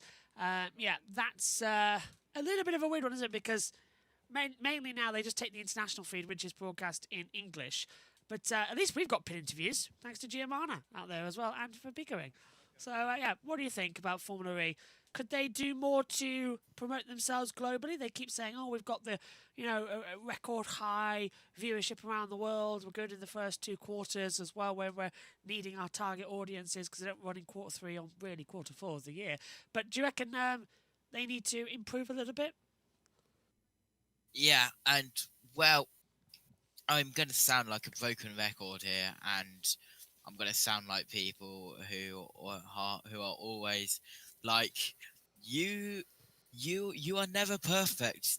You can always be better, but with promoting something and trying to get it out to new people, there's never a top, because it's always changing. You've always got new things coming out, new platforms, new ways of doing stuff. That is just what it is in 2025 with marketing and all of that. Of course, with everything that's changing with the series itself, it's the final year of Gen 3. We've got Gen 4 coming out. London, it's their last year as well, which I don't think I've seen much about. We know it's happening, but they've kind of gone a bit quiet about that. But with tickets being released soon, that is something that they might have to pick up on again if they want to promote that. But yeah, there's not really a set standard is there, because it's always changing. Past halfway, as it's Pascal Wehrlein at the top, 122.149. 19 thousandths of a second is the gap at the top, because it's a 122.168. And Carl saying London's last year, totally forgot about that. Proves my point about how it was all announced and how it was this big thing, and they've just gone quiet about it. I like the XL, but I'm sure it would be too small for Gen 4. Of course, that being one of the changes that is coming in shortly. Good news, not the Dacia Sandero. Sebastian Buemi is out on track, and after his braking issues have been sorted. Wonderful. So Sebastian Buemi now is able to head out onto the circuit. He's done, he's gone through the pit lane once, but he's done a 1:25.788. So he has now started to circulate. So it is good news, which is even better to try and come into it with 90 minutes to go of this session. The first of 6 coming away from the main action. And then the women's test sessions are on Friday, where we'll be with you for the first session. And then session 2 will be catching up on everything that has happened in the week here in Valencia. So, not too bad at all, actually. We'll have guests on throughout the weekend as well. Driver interviews with the boys from trackside, plus also tomorrow in the race we'll see them having some good looks, and also the boys are going to pre-record some segments for us to have a look at some of the cars as they pass the circuit, generally analyse everything and just hear from everybody. And we'll also hear the media side of things in terms of the press conferences to come in. So all will be ready, and all is going to be very entertaining action. So get your comments in wherever you are around the world, and make sure to subscribe to the Formula E Zone YouTube channel and to JB Motorsports. We'll be with you for every single session of the Formula E season in 2026 as we get ready for another new season, season 12, the last one before Gen 4 comes in. And I suppose, JT, as well, season 13 when Gen 4 comes in, I'm looking for some to try a whole new era for the 4th time. But it always seems like 2 minutes since Gen 3 came in. It's weird because how long Gen 2 had to go because of COVID.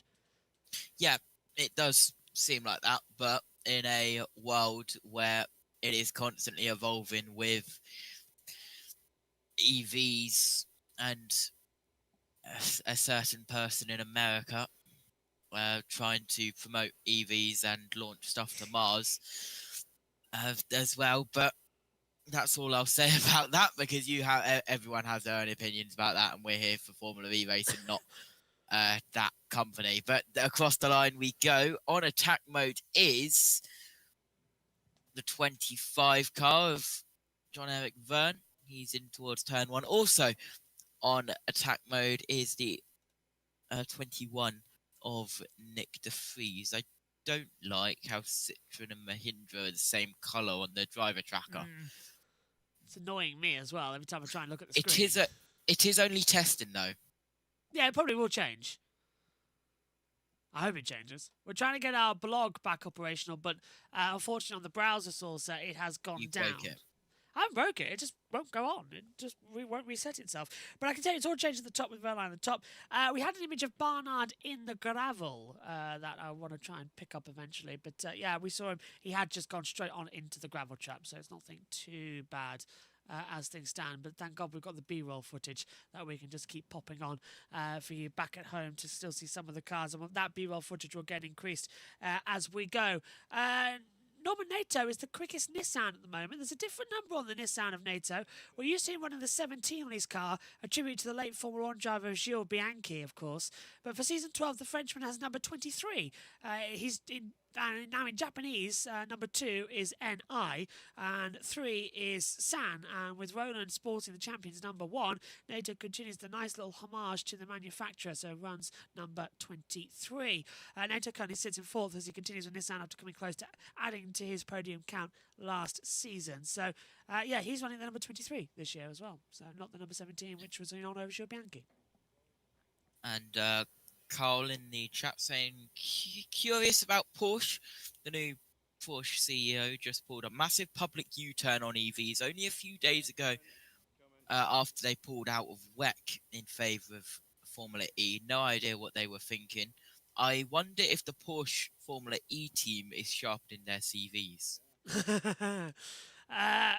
Yes, I'd say that's another angle to look at it. They're not looking 100% relieved, I can say that right now, because they've committed, though, as we said earlier on, they have committed to the next generation. But yeah, it would depend on where they want to go in the future, really. I think there's a risk. But Porsche are top at the moment with Pascal Wehrlein. 122.149.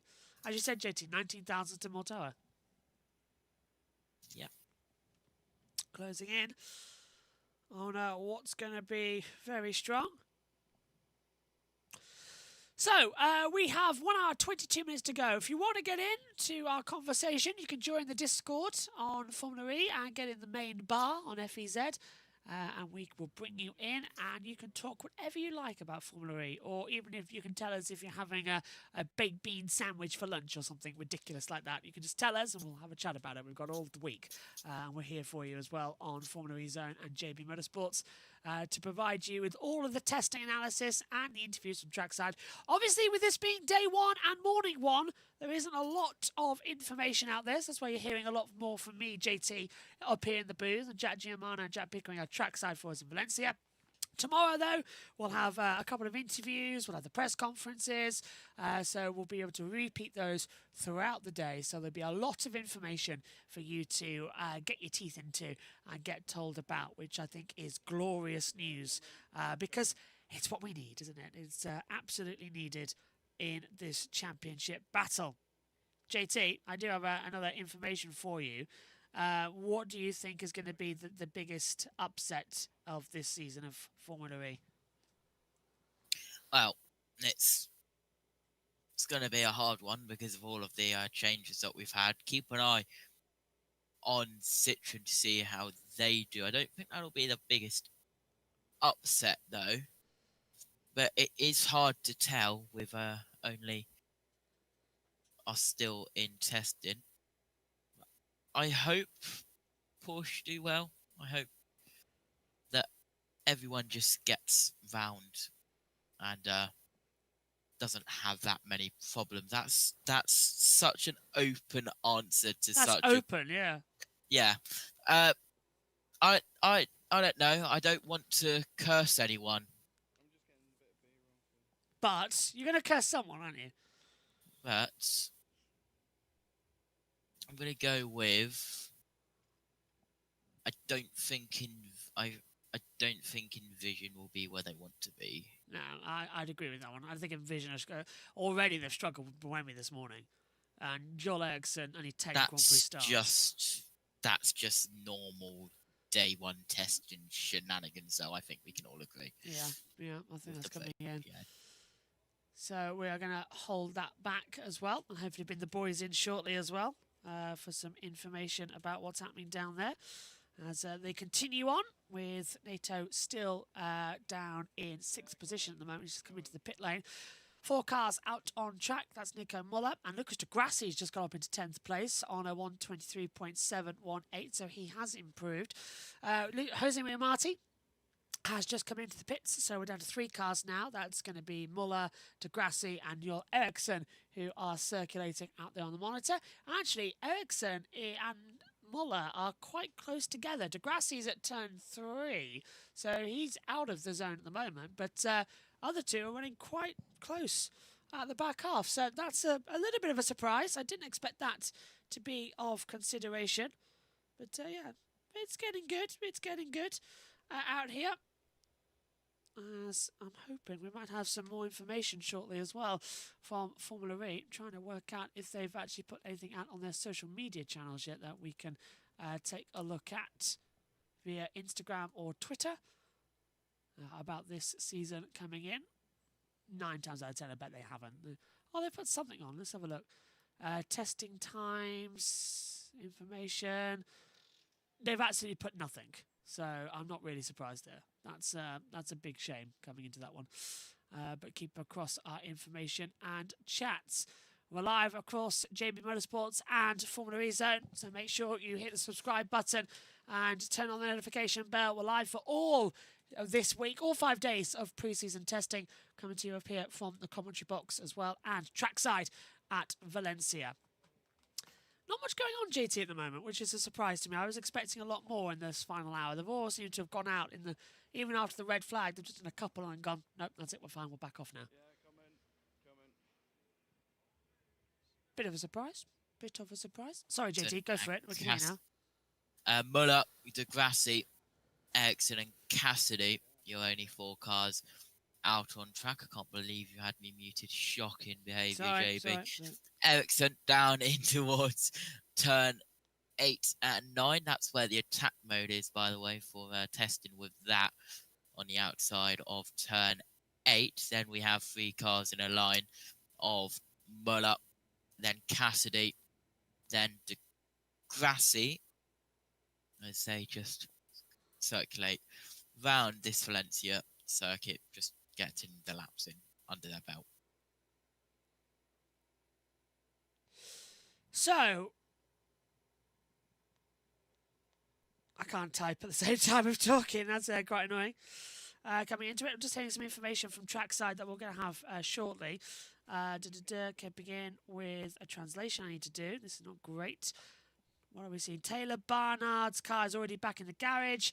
Several minutes. Verline returned to the front, so I think Barnard might be heading back out to the circuit shortly. If you want to get down there as well, Pico, and see what's going on, if you've got any news for us, that would be awesome. Or just what you're seeing in the paddock, really, to come into it.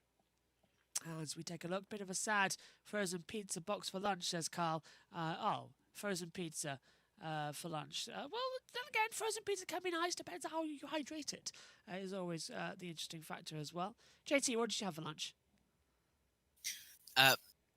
Nothing. I've had a pork pie and I've had some broken biscuits. Trying to have a look and see what the fastest lap time from 2 years ago was. We had that lined up somewhere on the list here. 1:24.474. So that was the last time. 1:24.474. That was in the old car on the board. I think I've written that correctly. So that was the old one.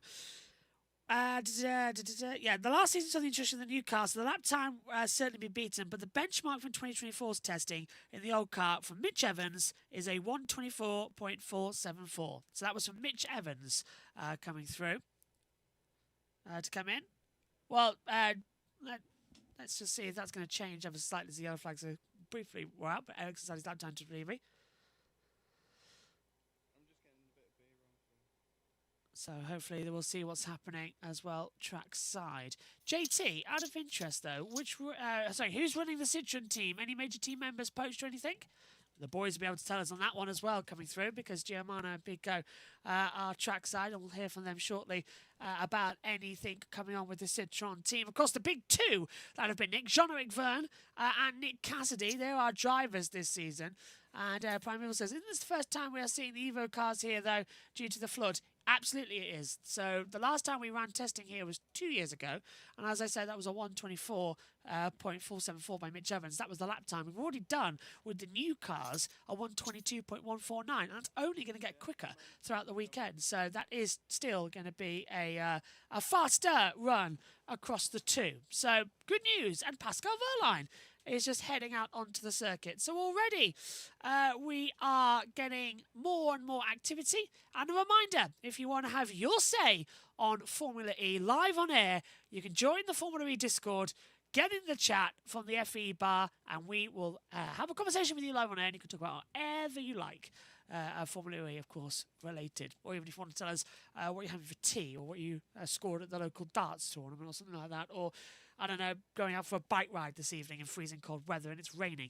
Tell us just tell us anything. Keep us on air. Keep us talking. All fun and jokes. That's what we need here. It's your program as well as they come through.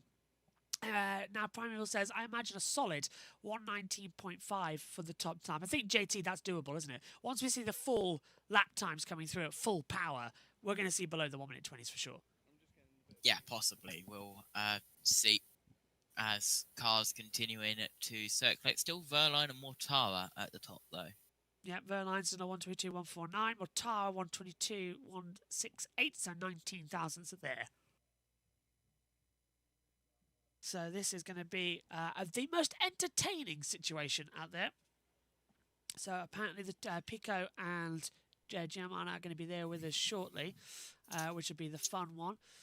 We did tell you about the reshuffles that have come in. Some of the other ones, Antonio Felix da Costa departing Tag Heuer Porsche in favour of Jaguar TCS, pairing up with Mitch Evans, and replacing him at Porsche is Nico Muller, who made the move from Andretti, and will share a garage with Pascal Wehrlein for this season. So a little bit of a mooch around there that we've got to discuss throughout the weekend as well, as they will hold it all together.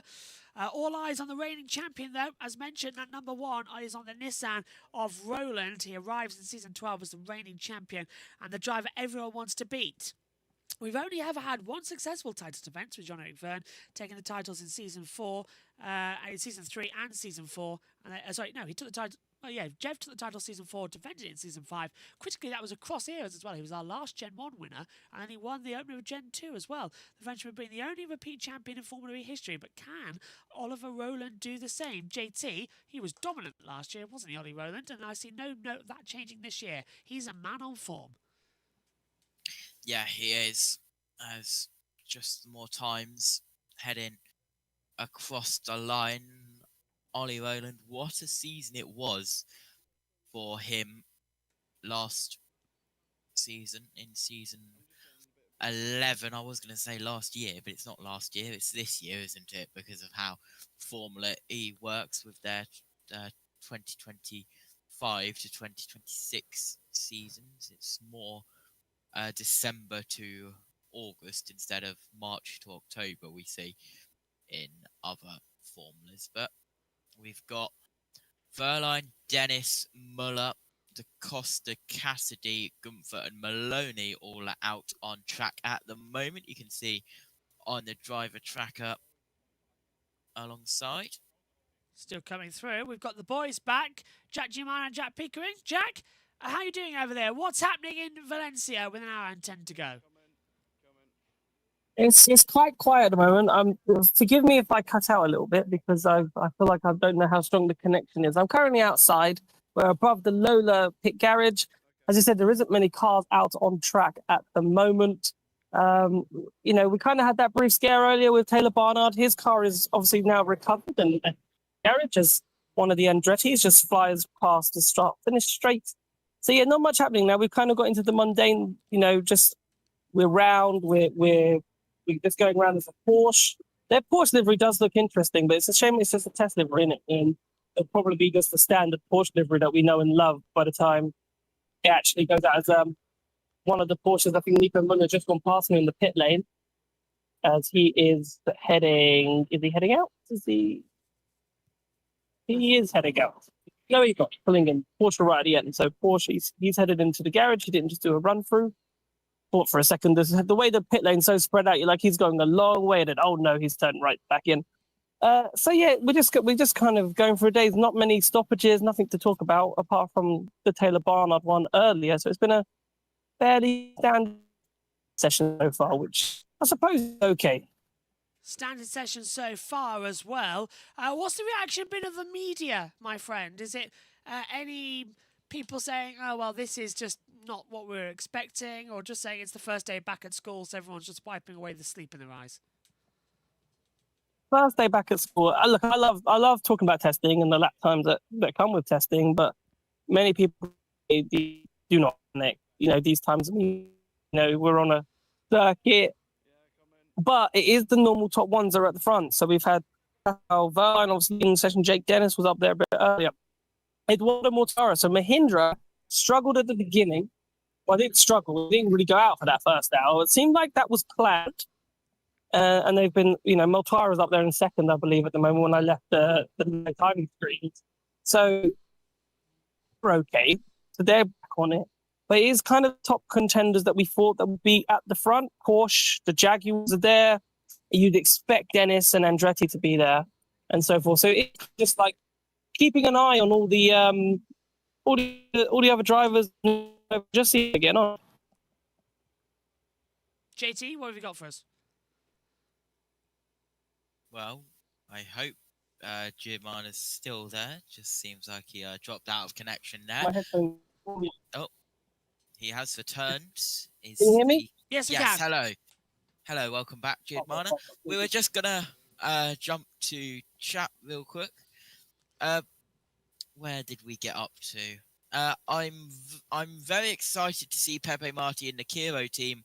What a whirlwind of a time that team has had. Tictum's 2 podiums, 1 being a win, is a strong move in the right direction for them. Oh yeah, for sure. As we said earlier when we saw Pepe Marti, before we were supposed to interview him, unfortunately it's been pushed back to Wednesday. But he looked quite excited and he put in some good time earlier in the session. I don't exactly know where he's falling down to now, but 15th. At the start he looked okay. 50, which is about right. You have to remember they're running an old powertrain, but at the moment, for this today, for sure, just about experience of Pepe Marti. He doesn't want, don't want to crash the car, don't want to end up in the gravel trap, don't want the car to stop at you. Just want to run the program. But, it's not been a problem. We've just lost Pico and Giamana over there in Valencia with the signal going slightly out of whack. So we'll get back to them shortly as well. Hopefully they'll be back soon. Candy's also asking, though, prediction of who's going to be the driver's champion. Now, that's very early to come into it. But I suppose, JT, we've got a bit more data with the cars being the same as last year. Who do you think is going to be champion? You're asking me hold on.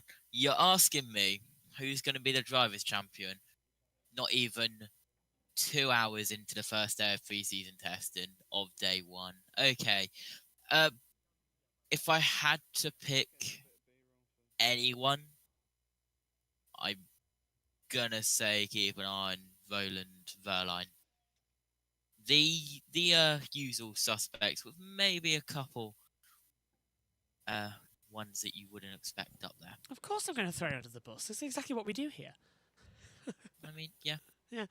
Pico and Giamana. Giamana first. What about you? Who's going to be champion this year? Just me at the moment. Pico's inside, but hopefully you can hear me again. Sorry about that. I can hear you. I don't know. Roland's got to be up there, right? He's the defending champion. Yes, I haven't done too much today in terms of lining up the timing screens, but that doesn't mean they won't come Sao Paulo. It's very early to tell. You'd expecting a fight back from Porsche, right? You can't put Pascal Verline. To be honest with you, I don't. Is it really? I don't put Nico Muller in the conversation. Unfortunately, I think Nico Muller is the Giancarlo Visicala of the Fernando Alonso. I think he's just their very solid number 2 driver. And all baskets, all eggs are now in the Pascal Verline. That's my kind of statement. Nico Muller won't appreciate me saying it's up to Nico Muller to be wrong. And Nico Muller could do that. I've got to give him a chance in this season. And it's only been day one, session one, so I can't even read his lap runs too much into it. But that's a driver I'm really looking forward to seeing rise to the challenge. And that's why I put him in that Giancarlo Fisichella, because that's where I think most people will probably put him in that kind of, well, it's a good driver. He'll pick up points, he'll pick up the pieces, he won't make too many mistakes, and he'll get points proportion. And Pascal Verland's going to be the one that, all right, you go and you fight for the championship. But yeah, as I said, Nico Muller could put it wrong, and you know, you can't write off Evans and Da Costa, and they're up there at the moment. So it's still a lot. Obviously, it's ridiculous talking about the championship at the minute, but anything can happen. You're expecting the same contenders as we've had last year. Well, Pepe Marti, better known as, Jose Maria Marti, better known as Pepe, lines up for Cooper Car alongside Dixon in Season 12. A race winner in Formula 2. He's the only true rookie on the grid in Season 12, so much so that these are his first laps in the Gen 3 Evo, but he's making them at home in Spain. The fifth driver from that country to race in Formula E, currently sits in 50s behind the reigning champion. What do you make, then, of Pepe Marti coming in, GM on it? What is he going to be one for the watch out? Could he really be a champion? I really wish I'd spoken to him earlier, because then I would have had a better gauge of what his sort of expectations are. But we'll get to that on Wednesday. Well, maybe Thursday, because we don't speak to him until the session. But it was a shock, right? So I think, you know, no one was expecting him to be in that car. Everyone was expecting Jake Hughes or Stoffel Van Dorn to be lining up. You know, someone with experience, someone that could help the team. You know, they're not going to have a stronger powertrain. But as I said earlier today, I said that it's a pressure off season, right? You know that you've got a slow car. You've got a year to learn the systems, learn about Formula E, learn about energy management in preparation for Gen 4. And I think if there was a perfect time to throw a rookie into a seat in Formula E, now is the time to put a rookie in Formula E, because the pressure's off. You go, right, give you a 2-year contract, maybe with a break clause just in case you are terrible, but a 2-year contract, make sure you X, Y, and Z, learn this, do this, and develop your skills ready for the Gen 4 era. So I think actually Kiro, you know, and you have to remember, they will have a brand new Gen 4 powertrain, not a year-old powertrain, because you can't have a year-old powertrain. And you never know, if he takes to it like duck to water, is as quick as the likes of, we saw the youngsters like Taylor Barnard, then all of a sudden, you know, in that Ford powertrain, if it is as quick as people say it might be or it should be, he could be challenging for podiums and wins potentially. I think he could be, you know, JT. We've seen him in Formula 2 and Formula 3, how quick he can be. He takes to new series like a duck to water, as Pico's been saying.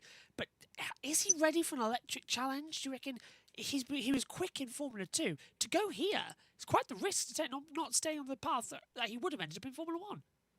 It is, but I think with the situation that Formula 2 and Formula 1 is with the junior drivers up to F1, I think it was a good move for Pepe Marti. I think it will pay off for him, and well, it's definitely a big change, but I think he will excel and he will become an electric force to the grid. Sorry, that was horrible. Oh, that was bad. That was bad. We're 2 hours in and we're already doing the bad puns. Anyway, if Mahindra keep up their good form, they're the dark horse of season 12. But I think Jag have the most reliable driver lineup. That is about us talking about champions. Yeah. All that. Yeah, I don't think Mahindra will be anywhere near the championship. You know, it's all about progression, and this is actually a big year for Mahindra, because it's a team that we've worked quite closely with, and Frederick Bertram, we've had the opportunity to interview him a lot, and really and truly, what they did last season was probably what they were expecting for this season. So, them finishing 4th last season, they're ahead of schedule, right? And obviously, now it's kind of developing now. And what he said to us was they have to learn how to win. If you go back to Jakarta and things like that, where they didn't win those races, it's about learning to win for them this season. So if they do learn how to win races, then yeah, for sure, right? They've got to learn that, and that's a specific skill. You might just think, oh, build a fast car, you're going to win. Not about that. They've gone through this process methodically, starting from the back, learning, getting the right technical engineers in, getting the right people on board, and then getting the right drivers on board with Mortara and the breed, and then building.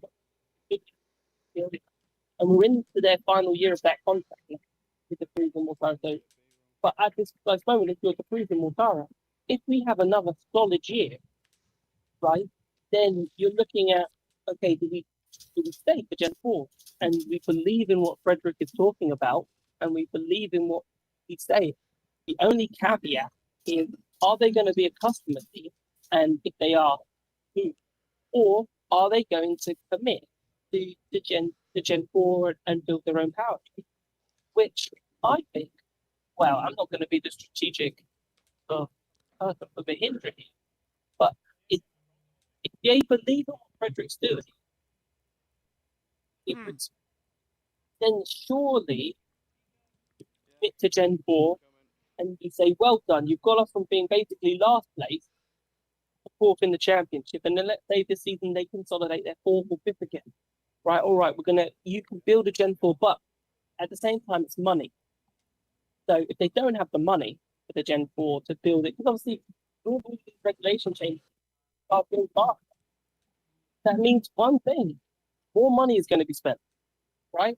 So do Mahindra have the money to go chasing the lots of Jaguar or, Nissan with the Lancer? Do they have the funds to go do that? That's the question. I know they are a big force in India, right? And I know they have a lot of, and brilliant, and it's been brilliant to see loads of chats and loads of Mahindra fans in chat. And it'd be interesting to see, okay, are they going to take the fight to Jaguar? And, I always thought an interesting question was to Anand Mahindra, that's the owner. And unfortunately, I didn't know he was going to be there, but I would have said, I said it feel bad guilt after season 2 and season 3. Is this a way of Mahindra bringing, it's not a name that we've heard in the European market in terms of cars. No one's going out thinking, I'm going to buy a Mahindra today. Yeah. Right? And is that to try and get the Mahindra name with it to the European market? And if that's something that they believe in and that they want to do, then you build a Gen 4 powertrain and you go racing. If that's not something they want to do and they don't think, we like the racing, we've got the backing, we've got the fans, we're just going to go racing, a bit more, for ourselves. For that. But it really and truly, it depends on the values and where they want to go. But it's an interesting question. Coming like Fred, this week, and I'm sure I will see Fred this week at some point in time. So I asked him. It's a bit hard now because it's different to F1. It's not like we're allowed to go down into the pit lane. Yeah. Or you can go maybe around the back of the garage. But if Fred's in the garage, working as he should be, he can't just wait or just signal or grab him. He's never going to see you. So if we get a chance, we'll have a look and see if we can explore. Because I think what's been brilliant with this live show so far is the amount of support Mahindra have had. And then we can go out there and we can ask those questions for you and get those answers in future shows. Do you reckon also that we're going to be witnessing a big change in Formula E over the next 12 months as well, with Gen 4 coming in? Are we going to see the same order, or a different pecking order? Because that's the one thing that the viewers want to know. Are we going to see somebody new being at the top? I think you have to. I think it's well. It depends on the people at the top, right? It's really close, right? So if you're think Citroen are going to be at the top, no. Yeah. Because I don't think it's going to be that drastic thing, and I'll be shocked if you're kind of seeing now. Can Andretti, for example, obviously Jake Dennis running a bit well earlier today. Can they go forward? Can they challenge Porsche? Obviously, they've got the same powertrain, so can they improve their software and maybe go a bit better? Can Envision out of nowhere, improve their Jaguar powertrain? We saw how strong the Jaguar powertrain was towards the end of last season. If Envision can unlock that like they did with when they won the championship, then okay, can they do better? So you're mainly looking at the custom teams because you're going to expect the manufactured teams to kind of stay put. You're expecting Nissan and Oliver Rowland to do well. You're expecting Porsche to do well, and you're expecting Jaguar. You're expecting DS to be there or thereabouts, but can the likes of Citroen and the likes of Envision and the likes of Andretti make it a little bit more interesting? That is the more interesting thing. I think that's the only thing that we have to look at. Or if Porsche, for example, have made a massive leap software development-wise and are Nissan over this weekend, then you're like, okay, problem for Nissan potentially. But until we get to Sao Paulo, we'll never quite know for sure because, Maximilian Gumpfer, famously top 5 out of the 6 sessions pre-season testing, but was nowhere near the championship that season. Well, Pico, thanks very much. We'll let you disappear for the last 50 minutes and get back in with Giovanna ready for your goodbye to the session very shortly. Thanks, mate. JT, though, you have the hourly update and give us some more information on what's happening. Yeah, we are over 2 hours into this first session, and we are into the final hour of the first day of testing here at Valencia. We had Taylor Barnard off into the gravel at turn 12, which caused the first red flag of testing. That was an 8-minute red flag. Sebastian Bremy finally got back out on track after missing the first half of the session due to braking issues. And your standings look like this, with the top 12 within a second of each other. It's Pascal Wehrlein at the top with a 122.149. Mortara is only 19 thousandths behind with a 122.168. Jake Dennis in third in the 27 Andretti is a 122.309. Da Costa 122.325. Nick Cassidy 122.393. Vern is just under 3 tenths behind from Wehrlein with a 122.436. Nick De Vries 19 thousandths behind Vern with a 122.455. Then it's Nico Muller with a 122.534. Norman Nato with 122.618. Joel Eriksson rounds out the top 10 with a 122.924. Then it's Evans, a 123.096. And Maloney, 123.098. Only 2 thousandths behind Evans. That are your 12 cars inside a second of the leader. Then it's Lucas Di Grassi, 1.5 seconds off the pace for 123.718. Ticked him 2 seconds back, 124.167. Then Roland, a 124.395. 124.452 for Pepe Marti. Gunther, a 124.479 as we just have a change up. That's Di Grassi going into 9th with a 122.6 flat. Back down to 18th with Drogovic, a 124.656 and a 124.676 is Sebastian Bremy. And Taylor Barnard, a 131.048. Hasn't returned back to track, but with just under 51 minutes to go in the session, as Sebastian Bremy crosses the line and sets a 124.368 as he's setting laps after his braking issues. But back out on track, we've got multiple cars out on track. We've got 1, 2, 4, 6. We've got 8 cars out on track setting laps. Multiple lap times have been deleted as cars are pushing. Ericsson has had 3. Then we've had Di Grassi, Mortara, Vern, and Gunther also get lap times deleted. But now with 50 minutes, left of this session, let's go back to JB. So DaCosta is already looking comfortable, fourth in the timesheet so far for DaCosta, and impressively 0.176 off his former teammate's best time. The Portuguese driver is making a quick start to his time with Jaguar already, and importantly for him, he's also faster than his new teammate of Evans, although the British team has yet to be running different test sessions for the pair, so they've still got a few more bits to find.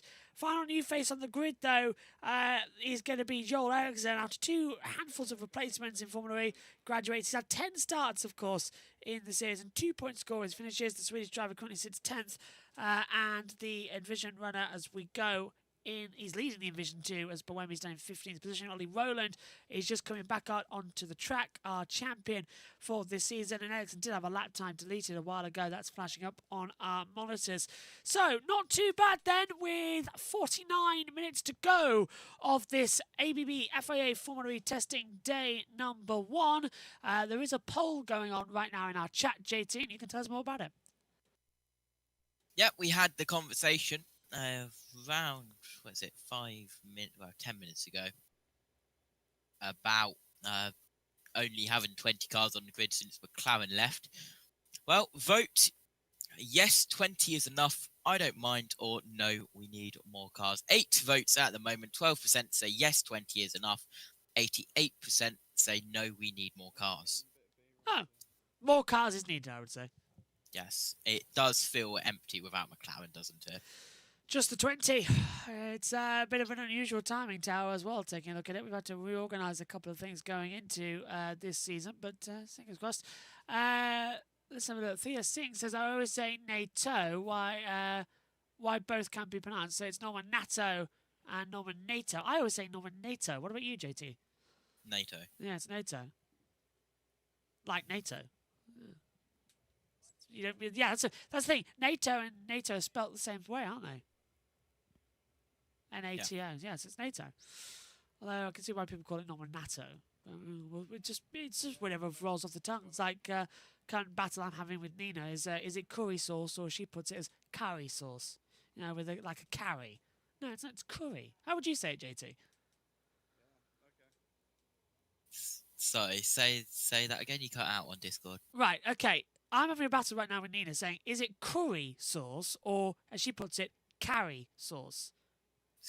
Curry sauce. Is that the way I say it? Curry sauce.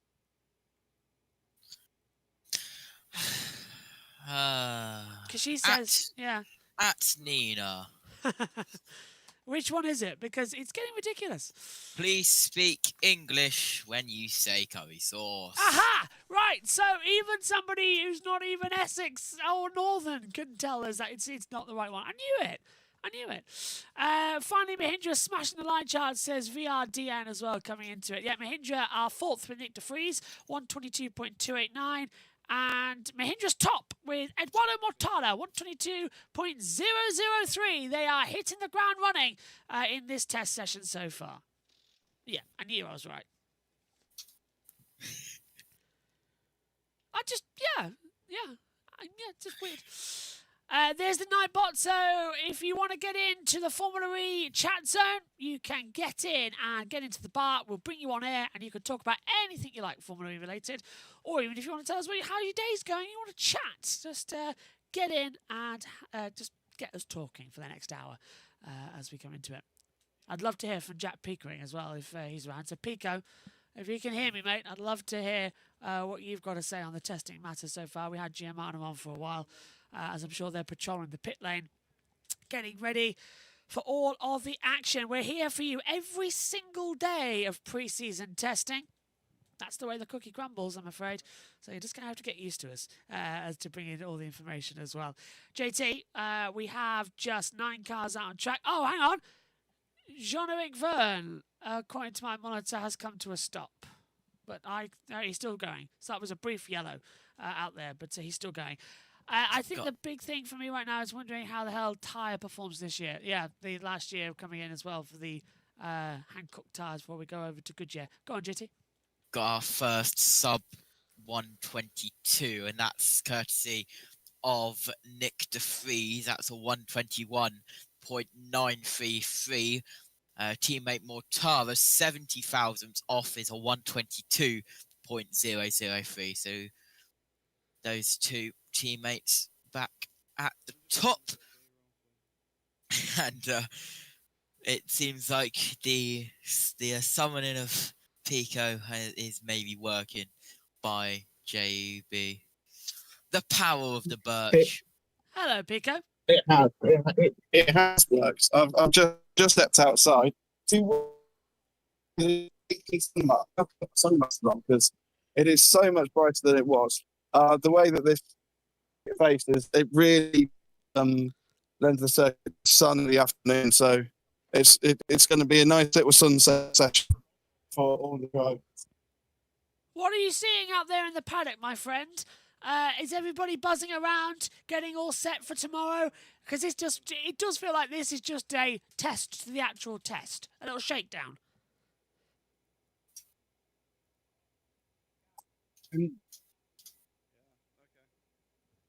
Saying that, we've lost him. So maybe he's got a shakedown as well, JT. Yeah. There we go. Hello, Pico, go on. Yeah. Okay. Sorry. I thought I was speaking over the top of you. That's my bad.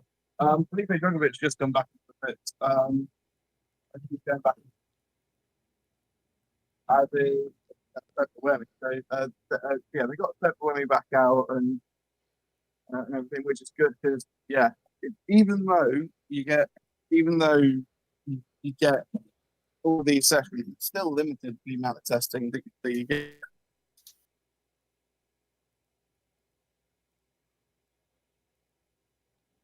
Yeah, we can hear you. We can hear you just about, Pico. Okay. It's coming in and out. Sorry, mate, on that one. Any news on Barnard and his car at the moment? Not that I've heard of yet. Probably out of the session if we haven't heard anything about that. But I'm ready to say that. We'll have to see. His signal's getting a little bit worse out there. Thanks, Pico. We'll catch up with you at the end of the day. Sorry, Bridgestone's going to be the tyre suppliers, aren't they? See that? Bridgestone, the tyre suppliers in Gen 4. Don't know why I said Goodyear. That's on my brain, I think, a little bit. Is Goodyear's. JT, though, with it coming in, what do you think of Bridgestone coming in as a tyre supplier for Gen 4? That's going to make it a little bit more energetic, I feel. Yep, it's going to be interesting and another change, of course. So the teams will have to get used to that. Currently out on circuit, we've got Dennis, DaCosta, Vern, Muller, Nato, Roland, and Pepe Marti all circulating. Coming across the line at the moment is DaCosta, and it looks like Dennis has just activated attack mode as he heads through the final chicane. Over the line he comes then, and the lap time will be 1:22.309 was the last lap time. It's the best one. So what's his last lap time coming through? It's not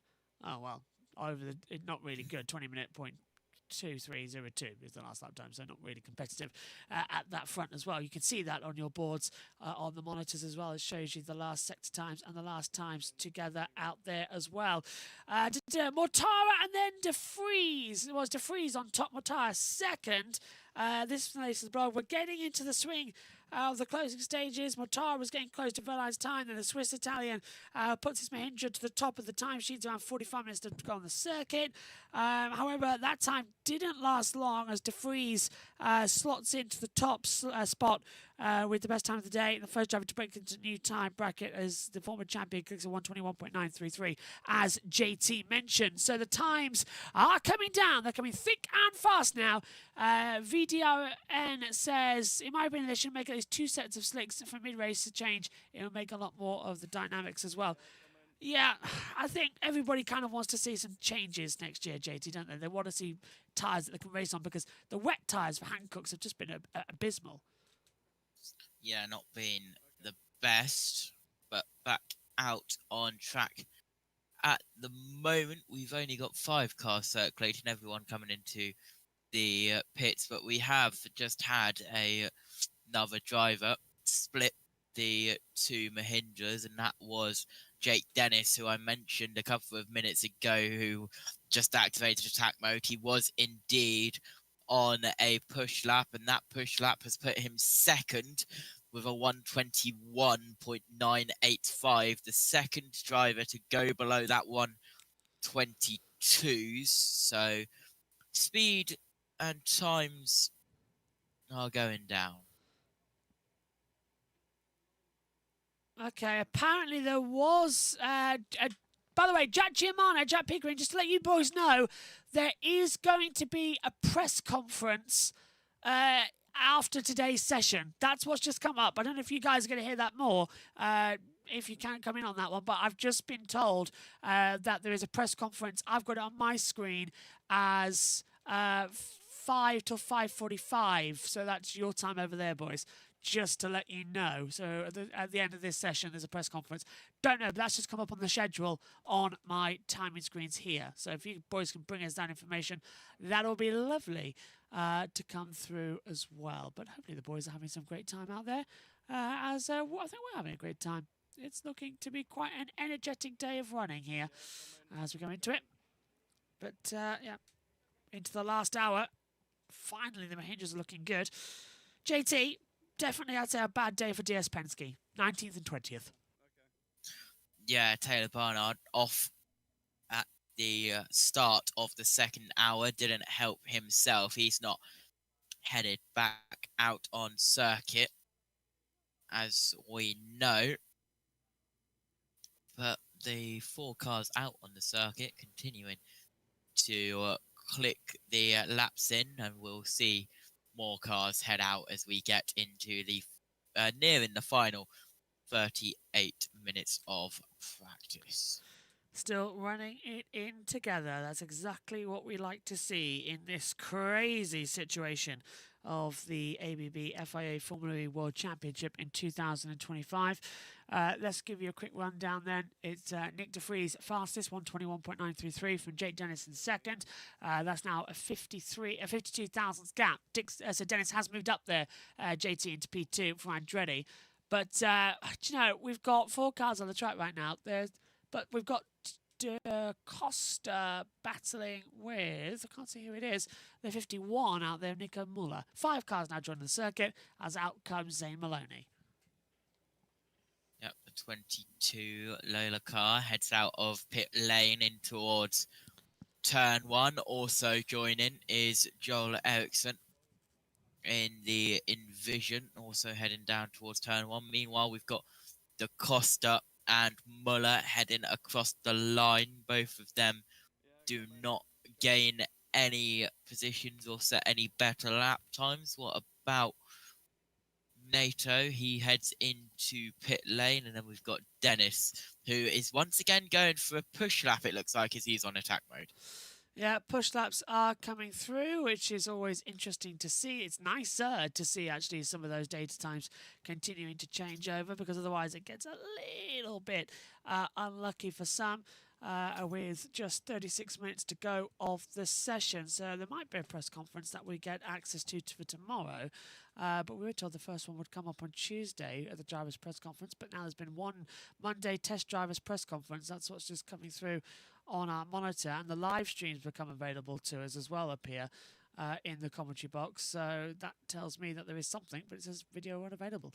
So we will continue to bring you the latest opinions, and we'll hopefully find out what's going on straight after this. Hopefully everyone is enjoying all the action here, and you've been keeping well up to date on what has been an amazing open up for this one. Nick de Vries, Jake Dennis, and Ronald Mortar, Pascal William Evans. Reminder, the afternoon session tomorrow is going to be race time. And we'll have camera out there on the circuit as well with Jack Giamano with that. We will have Jack Pickering will have a camera down on the grid. There will be a safety car start, and then we'll go green in Valencia for the simulation race. And myself and JT will be on commentary with the 2 Jacks trackside providing some information. VDRN says they feel bad for Taylor. Really is a bad session for him. Just completing a couple of laps in total. I'll be able to tell you in a second. He's completed only...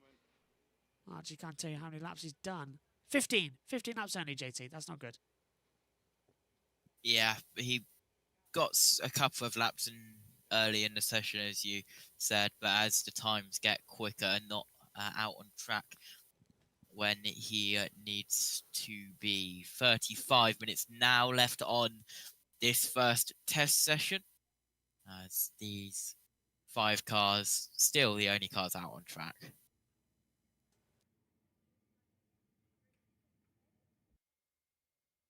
So let's just see how long we're going to have with this one. Dennis, his first sector was a 39.473. The fastest we've seen from De Vries is a 27.649. So we're very much on long run simulations at the moment. They're not going to be pushing exponentially for all of the pressure. But that's the way the cookie crumbles sometimes as well. We need to just remain calm. There's a long way to go in these test sessions. Reminder.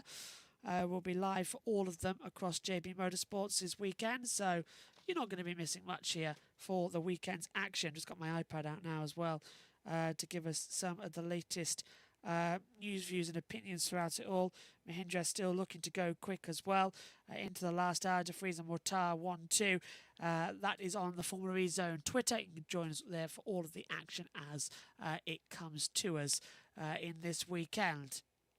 Still, Barnard did cause the only red flag of the day, went straight on down at turn 12 into the gravel trap and sadly did bring out the red flag.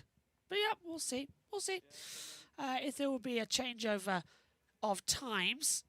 Still waiting to see as De Vries will be coming back onto the track shortly. Pascal Wehrlein is going to compete a lap time, but 34.8, 36.7. Looks like he's just going to be motoring around out there, controlling on some times. And yeah, okay, just, I think, JT, a casual afternoon. That's what we're going to be waiting for. Yep, now only the 4 cars, but now Wehrlein heads back out. So it's Ericsson, Maloney, Muller, Wehrlein and Dennis, who is once again on attack mode. Jake Dennis wanting to get the fast laps in the closing moments of this session. As Ericsson now heads out the final chicane down towards the cross the line, doesn't move anywhere, does that 14 car. Zane Maloney next to come across the line. Exit the final chicane now. And over the line, and Maloney's lap time is not available to our, what is it, 1:25. Keep an eye on Jake Dennis, though. Yeah, looking good, isn't he? 27.9 first sector, 29.7 second sector. He's a little bit faster than De Vries.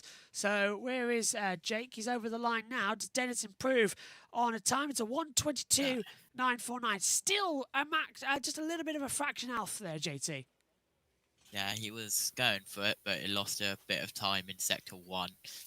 Was like 3,000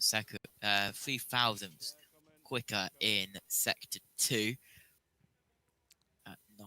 And then backed off a little bit in sector 3. But with 31.5 minutes left in this session, it is still in Nick De Vries is still leading a 121.933 and Jake Dennis a 121.985 and Mortara a 122.003. But the spookiness intensifies from the Discord notification, which means we've got someone different to get us out of this waffle.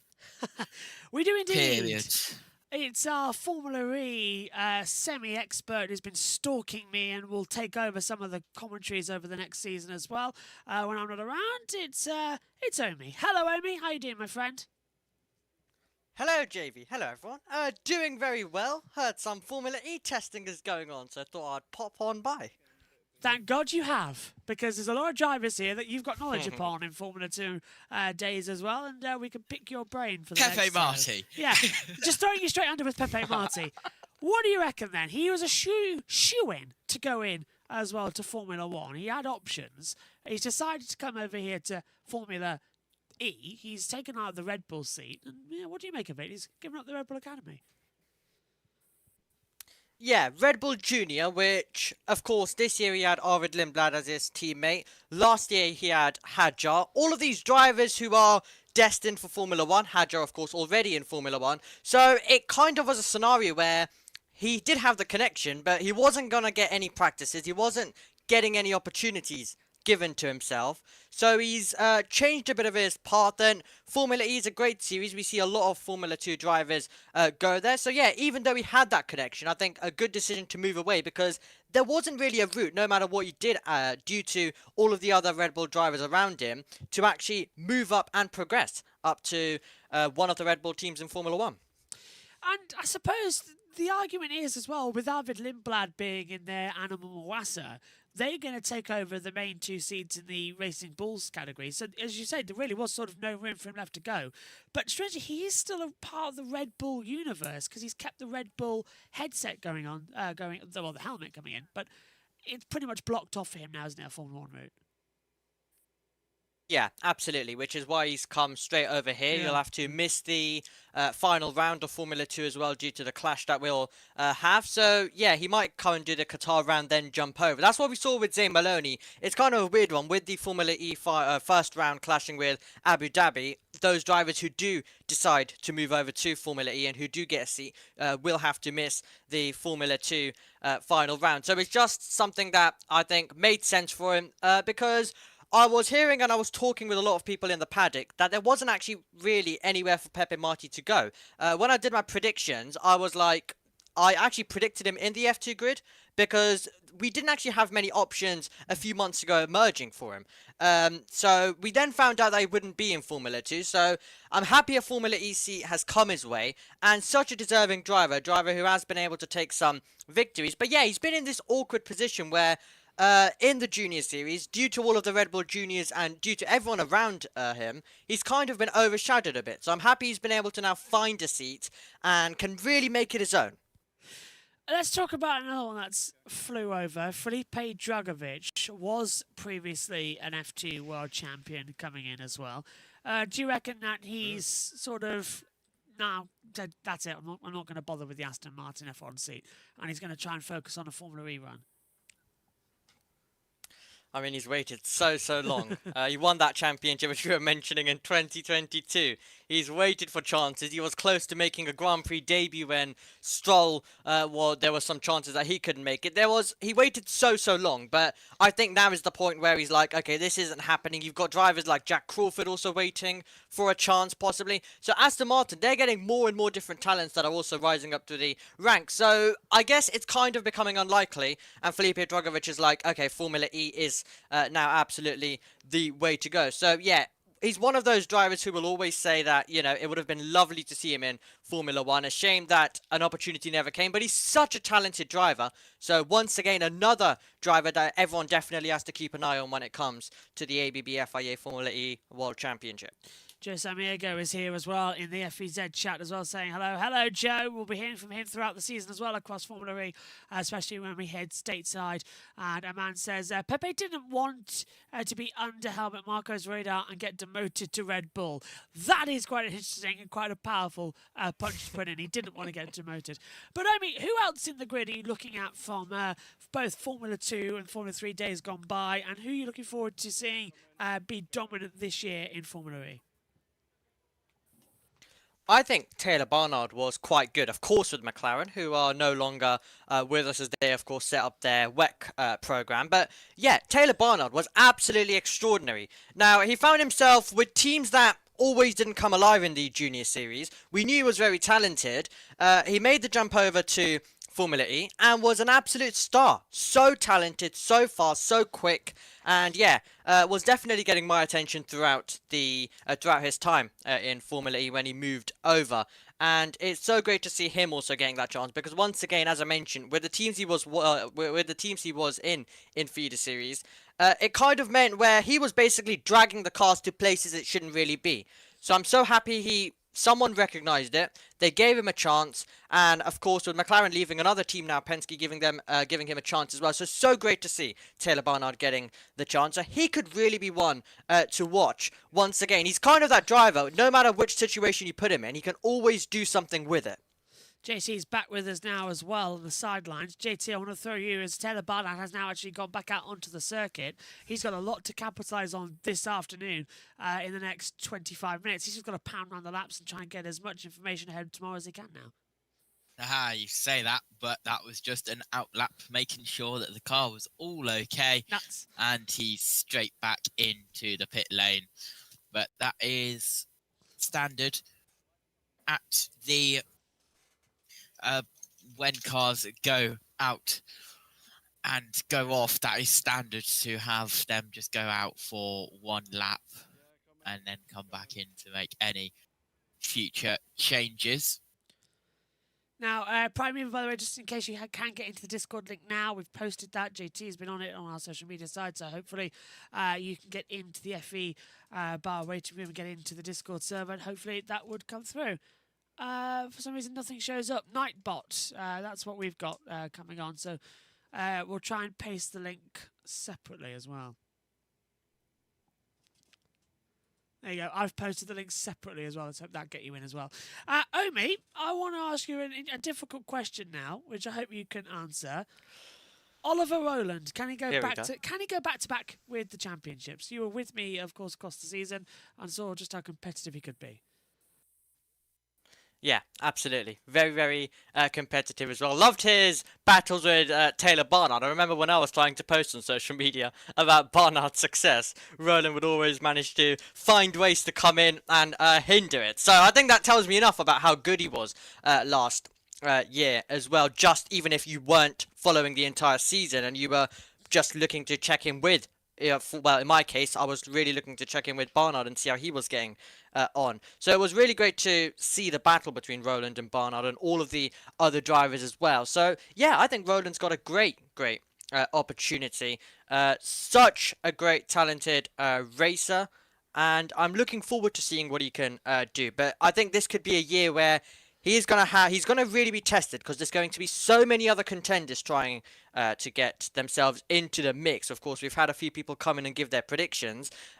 We've had lots of people predicting that there'll be multiple drivers in the fight for the title heading till the end of the season. So it's gonna be a hard challenge for Roland, but one he can absolutely tackle. Mahindra looking quick on day one is closing.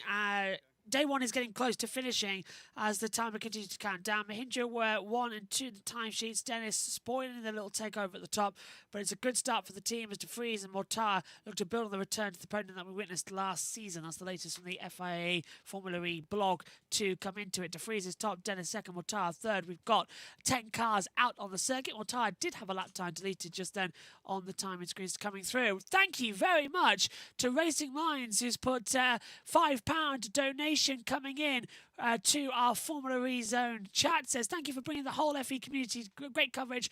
Props to both Josh's and Jack's. Looking forward to the rest of the week's coverage.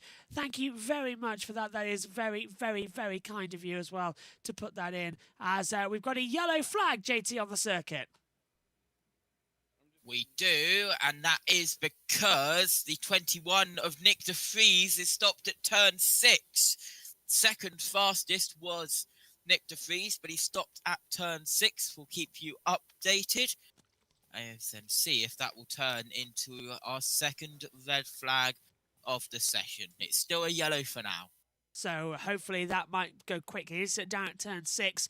9 times out of 10 they'll be able to get that car back out. But hold on, go for it.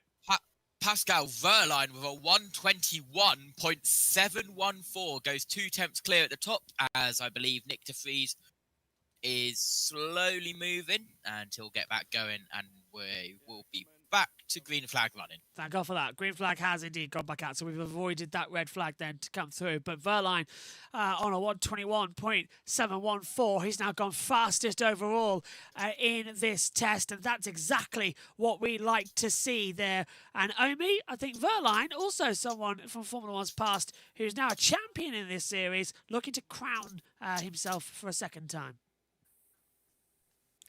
Yeah, absolutely. And he was another driver who I was really looking out for last season, and he delivered some great performances, as you mentioned. And yeah, that'll be the aim. Go for a second title, go for a second championship as well.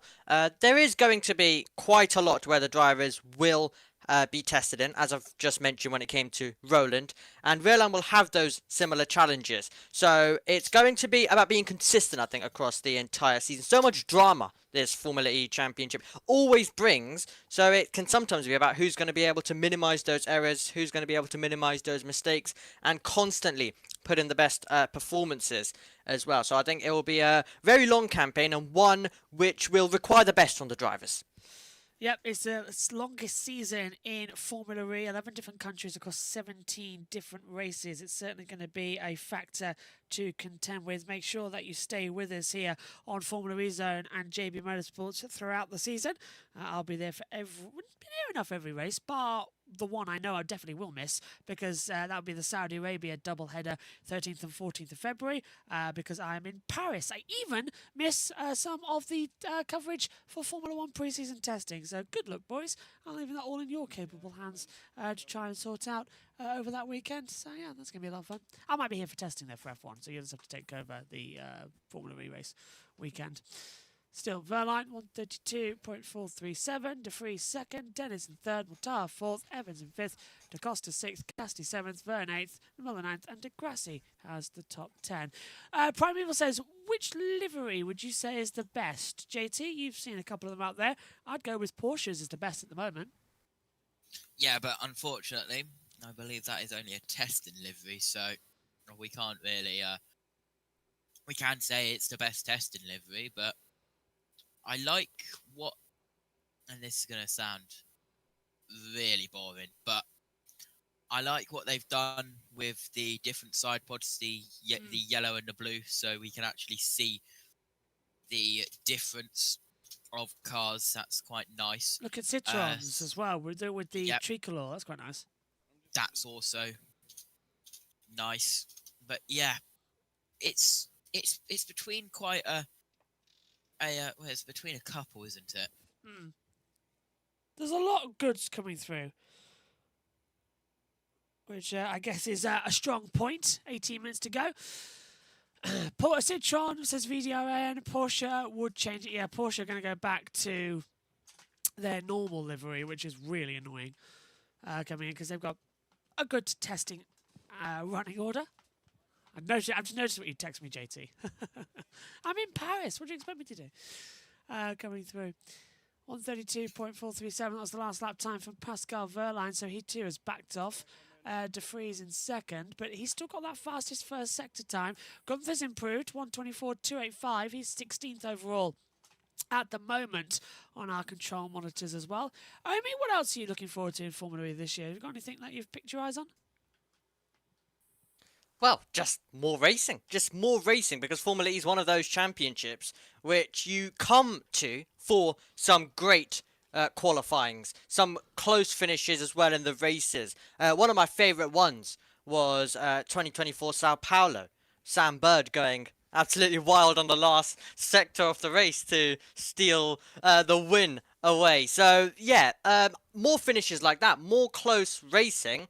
In Formula 1, we get the calmness most of the time. So when you come to a series like Formula E, it's what you want. You want to see some great racing take place from start to finish, and something to keep you intrigued across the whole season. And this is one of those seasons which looks like we'll have a close title fight. So I think it will have exactly that.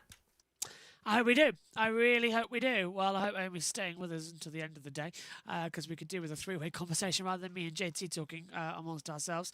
While the boys get ready, they've been filming a couple of things out there on the circuit. Yeah, De Vries got going again, made a little detour at turn 6. That was the reason for the yellow flags. Just went wide off the circuit. It's easy to do. We've seen MotoGP go off there several times. We will, of course, be back in Valencia in about 2 weeks' time for MotoGP's season finale. You can catch that on JBMotorsports as well, which is going to be quite the weekend. Plus their post-season test here on the 18th. Or is that going to be as well on the 17th? Can't quite remember when that is going to be. So, VDRN says, but we also want longevity in them as well. He says Porsche would change it. But Primal says, the only thing I'm really hoping is some Maloney points this year. He is so well, and somehow didn't get a single one last year. Very unfortunate. Thea says, my only criticism is there's too many red liveries. I think, JT, that's a fair point. There are too many red liveries this year.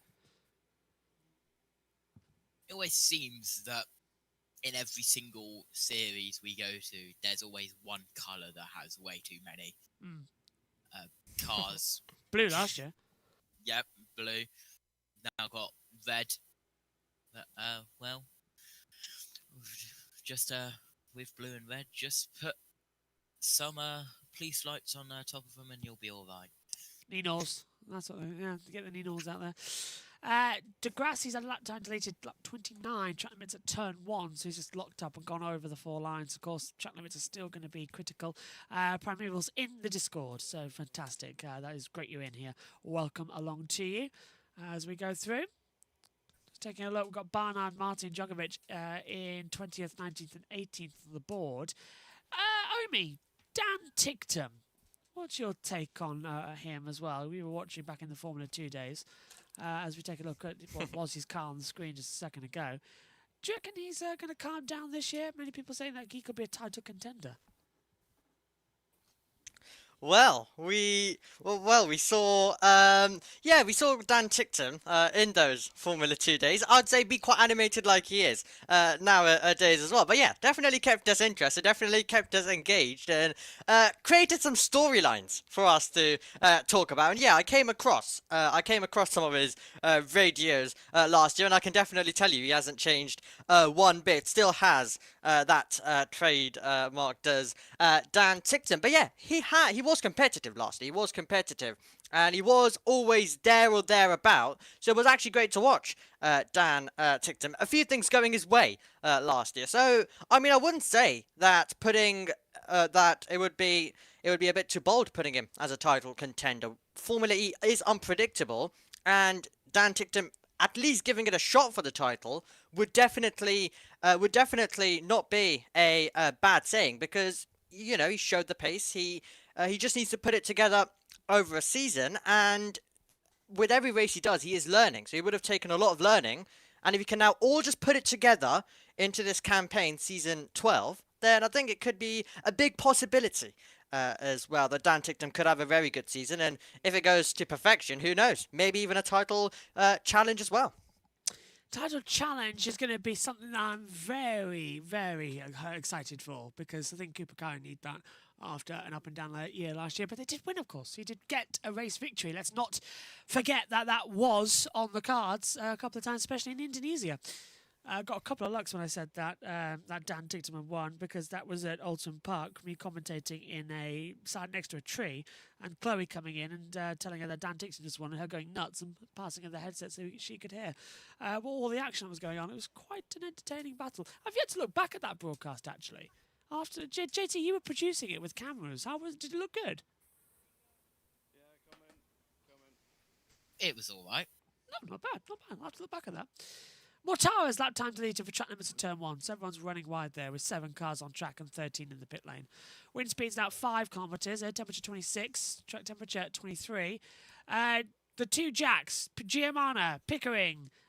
We've got 12 minutes to go. If we could have you on, boys, with about 5 minutes to go live on air, that would be very nice indeed. So just a little bit of a pickup for you there, boys. And we'll go in full screen for you. Omi, just coming back to you once more. What do you think about Antonio Felix da Costa leaving Porsche, joining Jaguar? When you've been in the commentary box, you know, he's had a terrible couple of years, keep getting penalties, keeps getting disqualified and all that. He's left now, he's joined a new team with Jaguar. But is he going to be number 2? Or is he going to be a back up there being title contender to try and get a second title? Who knows? It's definitely going to be fascinating to see how it is going to play out. It does happen from time to time. Some bad luck and just some annoyances start to creep in for drivers as well. So it's all about how you fight back and how you come back. And I'm sure he's a driver who's going to be able to do that and just be able to kind of come past it, start fresh, go again, and hope season 12 just goes a little bit better. What about you, JT? What do you think? You might go. Hello? Might have lost JT's microphone there to come into it.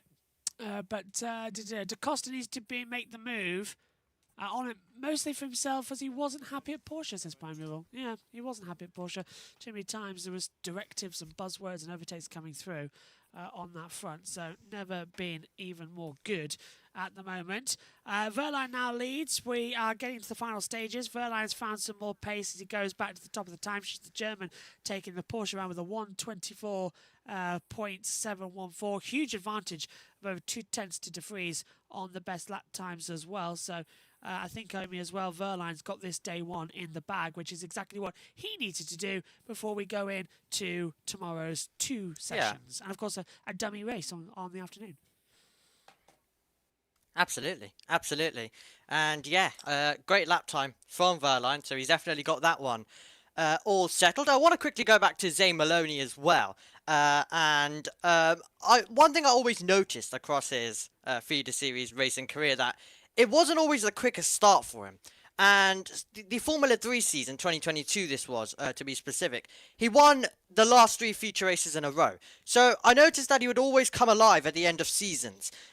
We got to Formula 2, and then, yeah, it was an okay first season, just, you know, an average one. Second season, starts off the campaign by winning the races, by winning and doing the double as well to start the season. And, you know, he was in the top 5 in the championship. He had to miss the final round, as I mentioned, to come over to Formula E. But one thing I've always noticed with Maloney is he can be very competitive after a bit of learning. So he's one of those drivers who can take a bit of extra time to learn and get up to grips with things, and then go further on the charge and become a little bit more of a polished driver, I think, further into his career with that series. So what we had earlier on in the chat regarding Maloney and hopefully getting a single point, absolutely. And I wouldn't be surprised if it's beyond that as well, because that is how talented he is as well, the boy from Barbados. And I've waited a year to say that phrase once again. So apologies, everybody. I know everyone doesn't like to hear it too much, but I had to get that in. I've waited a whole year now. He's not been in any of my commentaries since the F2 days. I'll let him know. Jack Giamana and Jack Pickering are with us now as well, boys. Hello, what are you making of all the day one action? Hello. The lap times have been pretty impressive, I think. I hope again you can hear us. We're in the media center at the moment. And we've got the microphone in the middle between both of us. Yeah, but it was very interesting earlier with the Mahindras. Obviously, we were talking about Mahindra a little bit earlier today and the start that they've had. And obviously, they didn't run in the first hour. But to be up there right now, second and fourth, as Gunther's just popped into P5, I think. But a really impressive day from Mahindra. So good signs there, because as I said, I know we've had a lot of support from Mahindra fans today, which has been brilliant. So really positive day for them. Wehrlein at the top at the moment with a 21.7 again, 2 temps clear. And we were talking about this Porsche bounce back, and you know they kind of got it's like an aura. I think that's kind of the right word. I don't know, Pico. Like an aura about Porsche. You expect them to be up there, but they haven't. They've kind of crumbled and they've struggled, and they got the championship with Wehrlein, but then it's like defending it was a bit awkward. Like they could have won it before. They won it with Wehrlein, and 2 temps at this stage. I know it's very early, but you just feel like Porsche always going to be there. Yeah, exactly. I think that's the one thing that we do need to remember. It is day one. But it's that aura. They just feel like Porsche must be there. Well, yeah, but like, look at Mount Gunther. He used to be a testing merchant. He used to be incredible at testing, and then when it came to the actual races, he'd be there or thereabout, but he wouldn't be fighting for the wins. Yeah, I know. I mentioned that season earlier in the day because I went good for championship, and still to this day, right? I'm every testing good for championship every year. Every year. 1 year it might come true. But he's up there in P5. You know, it's good to see Taylor's come back out. He's actually set a faster lap time now, 22.7. He's only just done that. He was bottom of the table. Yeah, but he's now just gone a second off. Your 2 rookies at the moment in Drugovic and Marty are at the bottom. So, but they're still learning. And especially for Pepe Marti, like he's got a 3-year-old powertrain at this point. Felipe, yes, he did some running with Mahindra in Berlin, but and yes, he did a few test days, I think, with Maserati and a few other Roland just teams jumped to beforehand. P5. But yeah. Oh, Roland's just gone to P5. Okay. But yeah, they are still learning. Joel Eriksson, the other rookie, he is in not 20th now, he is 17th. But yeah, I'm still getting used to not having 2 extra cars. But It makes life easier. They Too less yeah, to think about. yeah, they will just keep on learning, and that's the whole point of this test. Yeah. But yeah, but you know, we were talking about it earlier, right? With, you know, is it a standard test session, right? And it has been a kind of standard test session. We have only had one red flag with Taylor Barnard, and that was, I don't know, a little skirmish, maybe a technical problem with that too. But overall, it's been, you know, a couple of yellow flags here and there. We had a yellow flag earlier for the freeze. But again, he got going, so maybe just a little running wide moment. But overall, it's been a very clean day, and the people that we kind of expect to be at the front are there. You got your DaCosta, your Roland, Dennis, your Verline. But those Mahindra boys, and you're like, okay, is this something now is this a trend? Are we gonna see this continue for like the rest of the week, and then have Mahindra taken that another step forward? Or is it just, you know, testing lap times, as you love to always point out? Well, yes, I will continue to point out this is just testing. It means nothing, and with Formula E, it's always been competitive. It always will be competitive, with the fact that it's basically a spec series, with the exception of the battery. No, not the battery, the power unit. So yeah, it will be interesting to see what happens. None of these times really mean anything. It's more just to like get on top of the new software and everything. But yeah, I do believe that Mahindra, I think we saw it last season, that they scored more points last year than they did in the 3 beforehand, which is incredible for them. And they finished 4th in the championship, which I think was their best finish since 2017 or something like that, back when Felix Rosenqvist was part of the fray. But yeah, I would not put it past Mahindra winning a few races, potentially winning the championship as well. But I think it's going to be hard to beat Ollie Rowland. We saw how consistent he was last year. The Porsches will be there. Jaguar had a resurgence end of the year. So yeah. So you're basically saying Roland pick a name out of a hat. Pick a name out of a just hat said and it will win Roland the for the championship. championship because he's so consistent. Well, Right. he is the favourite. The favourite. Right, Because Josh and Josh, we've given you a nice 5-minute break. I Yeah. don't think you're allowed any more than a 5-minute break, boys. Oh, thanks. Well, I do actually have the results, because you mentioned about having 2 less cars with the departure of McLaren. Yep. We actually ran a poll. Do you like only having 20 cars on the grid? 35 people voted. 54% said no, we need more cars. 26% said I don't mind, and 20% said yes, 20 cars is enough. Interesting. Interesting. I do think we are expecting. There's a lot of, you know, Formula E say a lot of things. The early murmurings are that they want another team, and they are in talks with someone to bring us back up to 22 for Gen 4. Who that will be, we don't know. We've had ideas, but that was more around the name change of maybe Citroen and Opel and stuff like that. And obviously we had Hyundai that were also on the cusp, but depends on what they really want to focus on. But there was a lot of talks about them coming in and being that 11th team, bringing us back to 22. I think 22 is nice. To be fair, 24 is not a problem either. I don't think 24 is a problem for me either, having 12 teams. I think even in Formula 1, if we had 12 teams, like, the more the merrier. And it's harder to score points, and it should be hard to score points, but you want it to be sustainable. So that means that these teams that don't score points stay on the grid. You don't want them to not be on the grid. Difference is, and I think with the points thing, I think in Formula 1, I think having 10 kind of makes sense, because like you deserve to have what are you? You've got 1 minute left of the We've got 1 minute left of the session. Okay, fair enough. Yeah. In F1, having points down to 10th place, because it's always felt that they need to earn the points more, whereas Formula E, and I think maybe it's an effect of the peloton races and everything like that, it's the people who finished in 17th and 18th place still put in like a Yeah. damn good job, and arguably should be rewarded for it. Right. But yeah, it's been a traditional thing that points only go down to 10th place since 2010 for Formula One, and you need to be, and before that was 8 and 6 and everything like that. And Right, I'm going to hand back over to the two Joshes to just see us out for the last little lap times. They might be seeing who's going purple. No one's really improving so much that I can see, but you might be able to see a bit more than me. Only a couple of such times from De Vries, but he's come into the pit lane. Everyone is just taking this one with ease, but Sebastian Buemi might improve as he is coming into the last corner up to the line. The checker flag has come out, so this session has ended.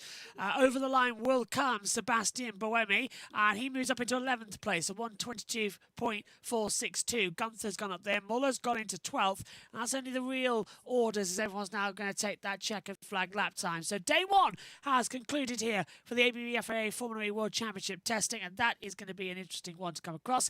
Boys, just bringing it back to you, Primeval's put as well, even when the car even when the car isn't great, he gets the car right up there, even with the Dream and a Miracle. That's about Gunther, arguably has the best one lap pace in the grid. WY Pout 49 has put Hyundai would be a great manufacturer to have on board, and Primeval's put bring in the Genesis brand. So what do you think, boys over there, the two Jacks?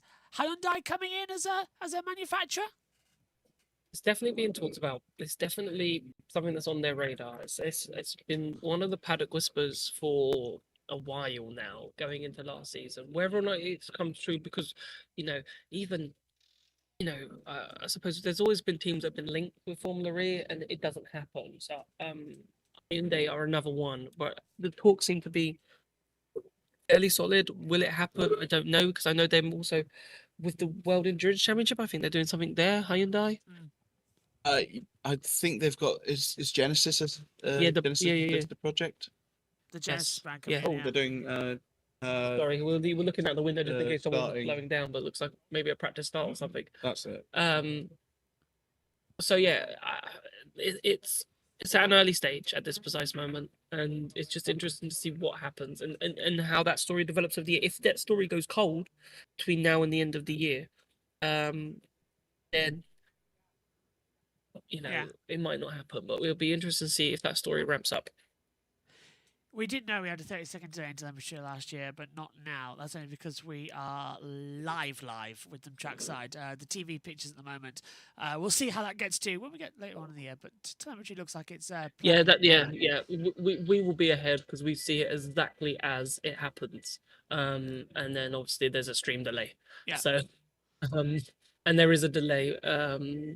So, even on the is what it is. Unfortunately, I can't do too much about that. But yeah, overall good session. Everyone is back into not everyone. People still circling. I'm sorry. I saw the C's for everyone's back in the pit lane, but they're not. 7 out there on the circuit at the moment. It says. Yeah, so it's not too bad. But yeah, a good session, and well done, boys. And also, I just want to say a massive thank you to everybody who's watched, who's communicated, who's joined the Discord. It's still not too late if you want to join the Discord, !Discord as well for that, and hit the like button as well. Hit the like button, it's free, and hit the subscribe button, it's free, right? If you've really enjoyed this, we've got a whole week of these shows. So if you've massively enjoyed it, and Josh and both Joshes have done an absolute incredible job so far today, and if you've enjoyed what you've seen, we're here all week. And tomorrow's the better one, boys, as we all know, because we've got the simulation race. That's going to be absolutely fantastic. And hopefully, boys, we'll get the camera that you had at the start of the day down there so we can see the action as well.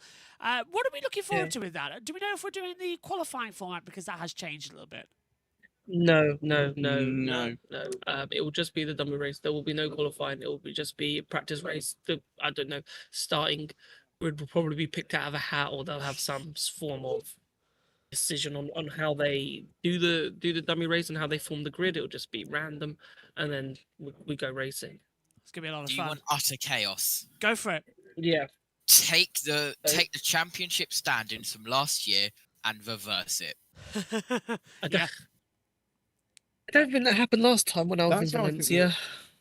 I'd like to say, like, I know that I'd be very vocal on the format needs to change. I would like to see a sprint that if they use the reverse qualifying for the reverse championship format, A sprint Formula and E then race. you'd have like two. Yeah. So like have that on the Saturday, have two races that are 150 kilometers long on the Sunday. That's my dream. You've said that numerous times, haven't you, about wanting that? Yeah, across the I've said FA? that too many times. The man has a dream. Will this dream ever come be a reality? And that's what dreams are sometimes. Dreams are just dreams. That sounds like that Beatles song. Right, okay, let's go around the room. Omi, your final thoughts on this one? It's been a great session for testing. Great way to start off, and looking forward to the rest of the week. JT? Oh, have you got your mic? You might have a problem with the unmuting button. That keeps coming through. Okay, I'll try the two Jacks. Jack, what about you? Go on.